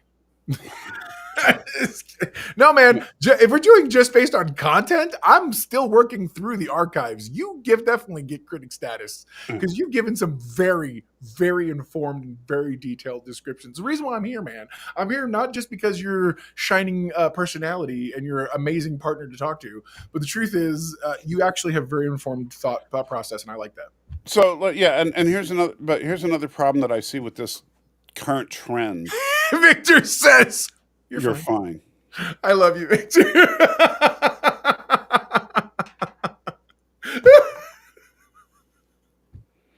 Okay. He's like, I don't know, triple something. I don't know what to say about that. That's all right. You don't know what to say. On the other side of the spectrum, beside you, so you have people like Jeremy Johns that are just spouting their opinion. Sure. You have people like Critical Drinker that are just there to entertain. And although, hold on. Critical Drinker now, in my opinion, he's allowed. He immediately is allowed to have some opinion. The guy literally has had a movie made, whether good or bad. Yeah, it was such a great movie too. No, but good doesn't matter. There's a lot of folks. There's a lot of horrible movies out there on Amazon and on Amazon, which, by the way, I could put a movie right now on Amazon. That's how much it's not that great involved. But you get. I did write. I wrote 2 pilots. I had a script on the desk of Warner Brothers, which I don't ever let anybody forget. At the end of the day, I firmly do believe I get to come from a place of expertise when it comes as an insider. That's where I come from. But at the same time, the reason I even have the name Mr. Know-It-All is because I still have some active NDAs out there. So you get to have some level of, hey, I know a little bit of how the sausage is made. Well, I get that, but you know what I don't like is that, okay, so and I've had this happen so many times. And Critical Drinker, again, very entertaining channel. I think Stanley says it best if you want with what you've been trying to say. Yeah, it should. Yes, it should be being treated very seriously, but it's clearly not. But I'm not, and follows unbiased rules. I agree. But, with Critical Drinker, like he put out something I can't remember, and I just, oh my God, Victor said you're the Captain America Brave New World of online reviewers. Look at you know how to take it. He's like, I think that, okay, wait. Is that good? Is that not good? I mean, I don't know what you thought of Captain America. That's awesome. So, oh my God, me no other. Critical Drinker hates the movie. Yes, we know. Yeah. Oh yeah. So yeah. And I hinted at this before. You were talking about how when people can't say the name, they got to make fun of them. Yeah. In Critical Drinker's review, he refers to the main character of this movie as Captain Black Ant Falcon. Oh, because of the thing is, everyone's doing that, and I'm like, okay. And it's not. First of all, it's not Ant-Man's helmet. Freaking no! It's the It's this. It's a flight helmet. But it's also Stark technology in terms of he's talking about the fact that it does that disappearing thing. Right, which Stark invented. Nanotech folding stuff. I don't know, whatever. Yeah. But and by the way, everybody had one of those helmets in Endgame. So yeah, oh my God, everybody. But yeah, and throughout the entire review, yeah, he's just Captain Black Ant Falcon is what he would call him. And like the first time he said it, it was funny. But then he kept going on and on and on and wouldn't call him Captain America. And here's what kind of really I am not, but make this perfectly clear. I am not suggesting that Critical Drinker is racist. Okay. Absolutely not. However, No, I when think he likes the things he likes and hates the things he hates, and right, which is fine. But there's when he very little says things delineation. like the only real Captain America is Steve Rogers, right? If I were one of those people working at Marvel, I would see that as, oh, red flag. We got another racist guy online hating Captain America because he's black. And so that's and especially since he keeps calling him Captain Black Ant, because the first thing he has to say is black. And how many times does Critical Drinker go off about Hold on, wait. Does that mean people he's who your are black diverse? co-host? Huh? Am I your black co-host? Yes. Wait, no. You're my white co-host. Who owns the channel? Oh, it's just I'm on my own channel too. No, Yeah. Well, who owns this channel? Who owns Nerd? No, totally. Victor Okay, says, but then on the other end of the spectrum, you also have people like, and I'm not saying he's oh my unintelligent. god. Victor goes, Cap is now like the over-geared up action figure version of the character now with razor wings and ant helmet and red wings. Yeah, remember how there was always like the original toy? And then they would start bringing out different outfits and different like mods, and you're like, what is happening? However, that's awesome. Now the razor wings kind of threw me off because you know what we never saw him do in this one? Shoot a gun, which he did in every other movie he was in. Yeah, the whole like when he was flying and shooting the thing. Yeah. He should have pulled out his machine guns rather than the little razor wings. I get that the razor wings, if they're made out of vibranium, could actually penetrate Hulk's skin, but at the same time, it was like, wait, what happened to his guns? And the razor wings kept making me think of Archangel from the comics. So especially the way they were shaped. Yeah. When the feather things, which obviously that's maybe the most logical way to do razors, but he looked like Archangel, and you're like, oh. And then and I love the fact that it's clearly vibranium, so we're trying to say that's why it's penetrating and cutting. Also, was his blood purple? I didn't notice. It was a different color than normal. It could have been just because of the contrast with the red skin. Fair enough. So they're like, we got to give him something darker or something. But yeah, so he was definitely over-teched, but at the same time, he was definitely over-teched. Yeah, but what I was to say, so then you have critics like John Campea. John Campea, very intelligent, knows the business, but is way too close to a lot of these people to give any kind of unbiased opinion. And I mean, his wife is an executive at a movie company. Okay, he is compromised. He cannot give and I'm not saying that he's a bad guy. Hold on a second. Are you saying that he is as a result of his being emotionally compromised? Yes. He's due to Starfleet regulations, he needs to step down as a YouTube critic. That's right. Only I don't even know if Robert Meyer Burnett gets the pass anymore. No, like, look, I don't think he does. As many times you want to tell us about the Star Trek Next Generation documentary you made, look here. Yeah, I am so done with and that's what I was starting to say earlier. So I was on a Critical Drinker video, and I was I wasn't being a jerk or anything. I was just saying, hey, salty. No, serious. I usually start out without being a jerk. Got it. Believe me though, people start throwing it at me, I will throw back. Right? That's kind of my style. That's fair. But I put out there something I mildly disagreed with on his review. I think it was one of those things where it's like, wait, you said in this review that the movie, Did you start calling people out on their actual words? Yes, I said in this review you Who say does that. Yeah, I know that the movie was too close to the source material, but in your last review you said that the reason it sucked was because they were too far from the source material. It seems like you're not being consistent here. As Stanley says, access media. Just 100%. So I start getting comment after comment after comment after comment replying to me, talking about how he's a published author. And so he knows what he's talking about. By the way, since we had that conversation, I've looked some up. I'm glad he's popular, and I'm glad he's found an audience. Guess what? Louis Latour did too, and his books are garbage. As far as when it comes to Westerns, I tried to read one once. His Critical Drinker's books read like someone's army fan fiction. They Well, don't. There's look at his not a whole freaking lot. movie. Like it's not. I see why you got the movie you got. His book is not great. Well, you Well, do one better. Look, that's fine. I don't know. Whatever. you could literally take Critical Drinker's movie and edit together snippets of Critical Drinker reviews to review that movie. Agreed.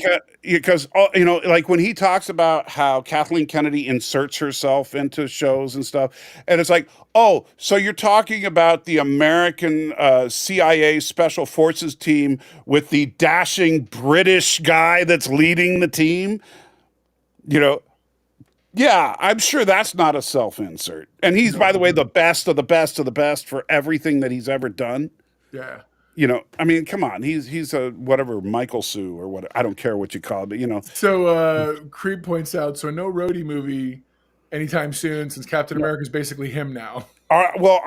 Unfortunately, Armor Wars Hold got on. banned. Captain America's him now because he flies and is a black guy, or Captain America's him now because he's a token black guy, I think. That's what I was gonna go. He's MCU token black guy. Got it. Yeah. He's the black superhero. Although, because you can't count Black Panther anymore because Oh God, Victor says it's called a Gary Stew. Oh, Gary Stu, thank you. So that character in that movie of his was a total Gary Stu, and it was clearly a stand-in for him. But the movie was just lame. I mean, it was like Stanley says it's wannabe Tom Clancy. That's awesome. Feels more like wannabe Tom and Jerry. It's that bad. It's but yeah, just because, like, look, if I wanted, I could clip together some of the stuff that me and Lore Reloaded made, and put it on Amazon Prime and say I made a movie. Stanley says I don't think CD's actually been in a special forces military unit. No, but he has watched his fair share of Steven Seagal movies. Yes. That immediately qualifies him to write good fan fiction. Yeah, that's a good call. It was like a Steven Seagal fan film. That's the best way to describe his movie. It really is. If you cast Steven Seagal, the only way it would have been worse better. You know what I mean? It's well, at least if you cast Steven Seagal, it would have had the entertainment factor of it being Steven Seagal. So. Okay, so Creep says he's getting all the good tech, and Rhodey's still flying around in that Mark II suit. Well, Rhodey did get a new suit in Endgame. Oh, that's right. Yeah. I totally get that. And unfortunately, I was actually looking forward to Armor Wars. I don't know exactly why he got canned. But I don't think we've seen the last of Rhodey. I'm sure he'll be around in Doomsday and or Secret Wars. And so, yeah, you look fascinated with something. My wife brought me a package. I don't know what it is. Something's been delivered. I'm like, oh, and a drink. So yay. So she just brought you a random package with the a show drink. Brought to you by Powerade. I'm kidding. Totally not. But hey, Powerade, we would totally take the sponsorship. We will, yeah, we will absolutely. And Mr. Know-It-All will, in fact, pose nude for your ad campaign. You need a long lens. That's all I'm saying. But yeah. Has this turned into a weird Critical Drinker movie review all of a sudden? I don't want to talk about like, Critical Drinker. Love the generic action dialogue. You're on point. Flank them. Stuff like that. Oh, that's the Critical Drinker movie. Yeah. We should do a shot-by-shot review of that movie because no, only on Patreon. Only on Patreon. I'm down. Victor says Marvel has shown that no character is too forgotten. This movie brought back the leader and Betty Ross. True story. They're willing to bring anybody back home. I think Betty needed a more of an arc because basically Betty was a prop. She was a MacGuffin for Ross's motivation, and she really didn't do anything but showed up to visit her disheveled dad in prison at the end. So. I would have liked. It looked weird. She was in the shadowy outside, and it almost looked like they had put some like weird prosthetic, like not de-aging. It wasn't that far, but it definitely she looked a little like blank. I don't know. I haven't looked at Liv Tyler recently, so I don't know what she looks like nowadays. But I mean, I just would write it up to the fact that she's a whole lot older. From the last. I mean, what was the last thing she was in? I don't even know. I don't either. But let's see if I. Victor says she looked green screen in. Yes, she definitely looked like it looked. Yeah, it looked something was off for sure. It could have very well been the green screen. Yeah, I'm pretty sure she was. I don't think she was actually on the set. But yeah, I mean, I think her face pretty much just looking at some recent pictures of her. How is Liv looking? Not bad. I mean, I don't think she looks great, but I don't think she looks bad either. You know, I would just say Creep says, I think Genesis 2 for the both of you as punishment for missing the stream the other day. Don't remind me of Genesis 2. I'm going to have to review that soon. We're reviewing the look. I don't know what they were thinking when they wrote this, but you're like, really? I love you. Victor, you're right. She looks older now. She's aging normally and looks like she'd look as a 40-something-year-old. Absolutely. Yeah, the last major movie she was in was Ad Astra in 2019. So that was 6 years ago. And depending on if she considered herself retired, an actor can change a lot in 6 years. Oh, no kidding, for sure. You know, if they're not trying to maintain actor physique, if you know what I mean. Yep. And then so she was, but it looks like she was consistently working from 2019 and all the way back to Incredible Hulk. You know, Mike Richards says there's no truth to the rumor Liv Tyler's really Steven Tyler in drag. Well, technically, Planet X says at least Mr. Know-It-All won't accuse me of being above God for asking the definitions of words. Oh man, you missed it. He was on it again. Did I tell you about Planet X in the definitions about? No, I don't think so. But that sounds awesome. So I won't spoil anything, Planet X. Why don't you ask Mr. Know-It-All the questions you asked me, and because now, and I will tell you, theologically, me and Mr. Know-It-All have differences of opinion. So he could say something totally different than what I said. But I kind of doubt he will. No, for sure. But yeah, I'll see if he does it. If he doesn't, I'll ask you the questions. Right on. So Critical Dream is not really published. He's fan funded, not a Hollywood movie. He's a sham. Well, look, I'm not. I don't think it's fair to call him a sham. And also, that's the crowdfunding got them started, but he actually did midway through pre-production because of the crowdfunding. There was a production company, small one, that did decide to partner with him and brought another chunk of money so they could be part of this deal. But they took over some aspects, and those are the aspects that, according to him, is why it didn't work.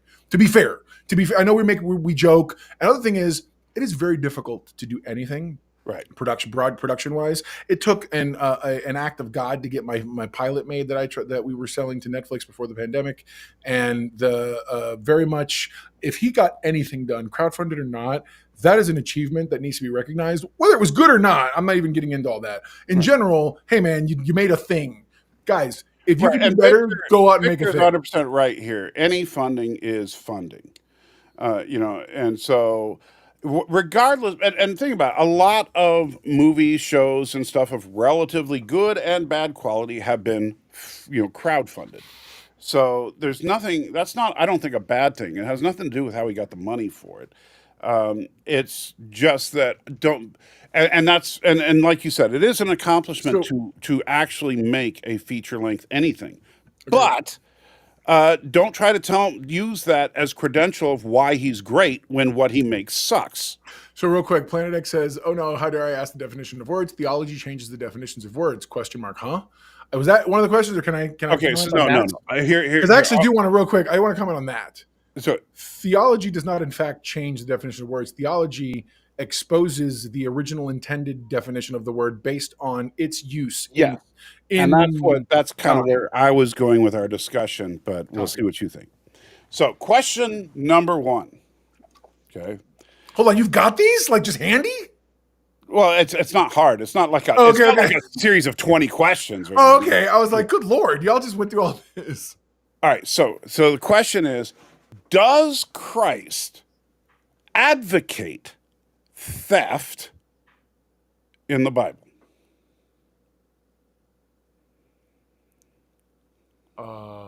that's a no. In fact, I would say absolutely not, categorically not. Right. In fact, the exact opposite. He flat out says, "Render unto Caesar what is Caesar's." But you see, here's the problem. That, and this is where we got into it. That, according to Planet X, is saying that he does advocate theft because he then asks, "Does Jesus say pay your taxes?" Yeah, he says. Well, he says, "Render unto Okay, Caesar what is Caesar." but he defines taxes as theft. Therefore, Jesus advocates for theft. Well, I mean, realistically, you could also go down the route. I mean, no offense, Matthew was literally a tax collector, the most hated of the hated. He betrayed his people, and yet still was used in wonderful. I think that's very nature of grace, though. But it's an entire subject. Again, welcome to Open Mic Saturday. Yeah. I think it's a completely I think it's a you get into And it. so yeah. So what Planet X is trying to say is that I advocate theft because I said pay your taxes. And I was trying to say paying taxes is not theft. It's not, the government isn't, and even though I understand a lot of people have a difficult time with this, I don't like Planet X. I don't advocate theft. You do. Yeah, you see, he's very passionate about this. Don't get me wrong, Planet X. I'm not laughing at you. By the way, I'm I- not laughing at you, Planet X. I love you. You're still one of my homies. I'm just laughing at the vehemence of the all Oh caps. no, and You I hope Planet X knows that I love exposed Open Mic Saturday. Creep said. Yeah. So real fast. We skipped real fast. Past right. So where we kept. See, yeah, and then now he's asking what is a tax because he defines a tax as okay. Hold on. So this was the conversation. This basically was this is the whole conversation. I got it. And so and see. No, you're good. You guys are good. I get it. I totally get it. So he believes that a tax is theft because the government is taking your money involuntarily. However, you have to understand that while we don't like taxes, taxes are a necessary part of every government. There's no such thing as a government that doesn't tax in any way. And even when our government didn't have an income tax, it was still taxing. It just didn't have an income tax. I'm really sorry, by the way. Stanley points out, it's your fault, Mr. Know-It-All. Yeah. It is so my fault. I own this. I own this so much. It is on me, bro. I am so sorry. When you canceled on Wednesday, we got stuck in the tax theft argument for 5 hours, Stanley said. Oh, yeah. He's not exaggerating. That live stream was over 5 hours long. And that is not a joke. Oh, my God. But yeah, oh my God! Look at the comments is exploding. We definitely are going off course here. Yeah. Clearly, we need to change channels fast. And then we know others. I love we talked about the Gospel of Thomas. I don't know if you've ever read the Gospel of Thomas. No, I don't read non-canonical material. Yeah, they are insane, and that's the thing. Like, canonical material. Yeah, people say things like, "Well, why wasn't this left in?" Right, and it's like it's not a matter of being left in. It was. Why wasn't this other book that talks about goblins left? That's like, but you know what? Honestly, asking why the Gospel of Thomas was not in the biblical canon is like asking, why isn't Star Wars part of Star Trek canon? You ready? Why it wasn't included? Huh? You know why it wasn't included? Why? They doubted it was real. Yeah, let's go. That's really bad. That's sorry. Nothing like inside religion jokes. Okay. Yeah. Most people who have no connection to that are like, what? Trust me. I don't get it. You're good. It was so funny because I was watching these two guys debate over whether or not God existed, and they were talking about the account of Thomas in the Gospel. Part of my audience. This is the word part of my audience. Yeah, word fights. They were talking about the account of Thomas in the book of John, about the whole thing about him doubting, right? But and they both of them kept trying to avoid using the word of how they doubt something based on it. Like they kept trying to dance around it because they were like, well, it lowers my confidence that it's true. It's like they couldn't say the word doubt because they spent this time talking about Thomas, which I thought was hilarious. All right, look, normally this is the part where during some part of him talking, I would cut him off. And that's been a tradition of the show. However, it has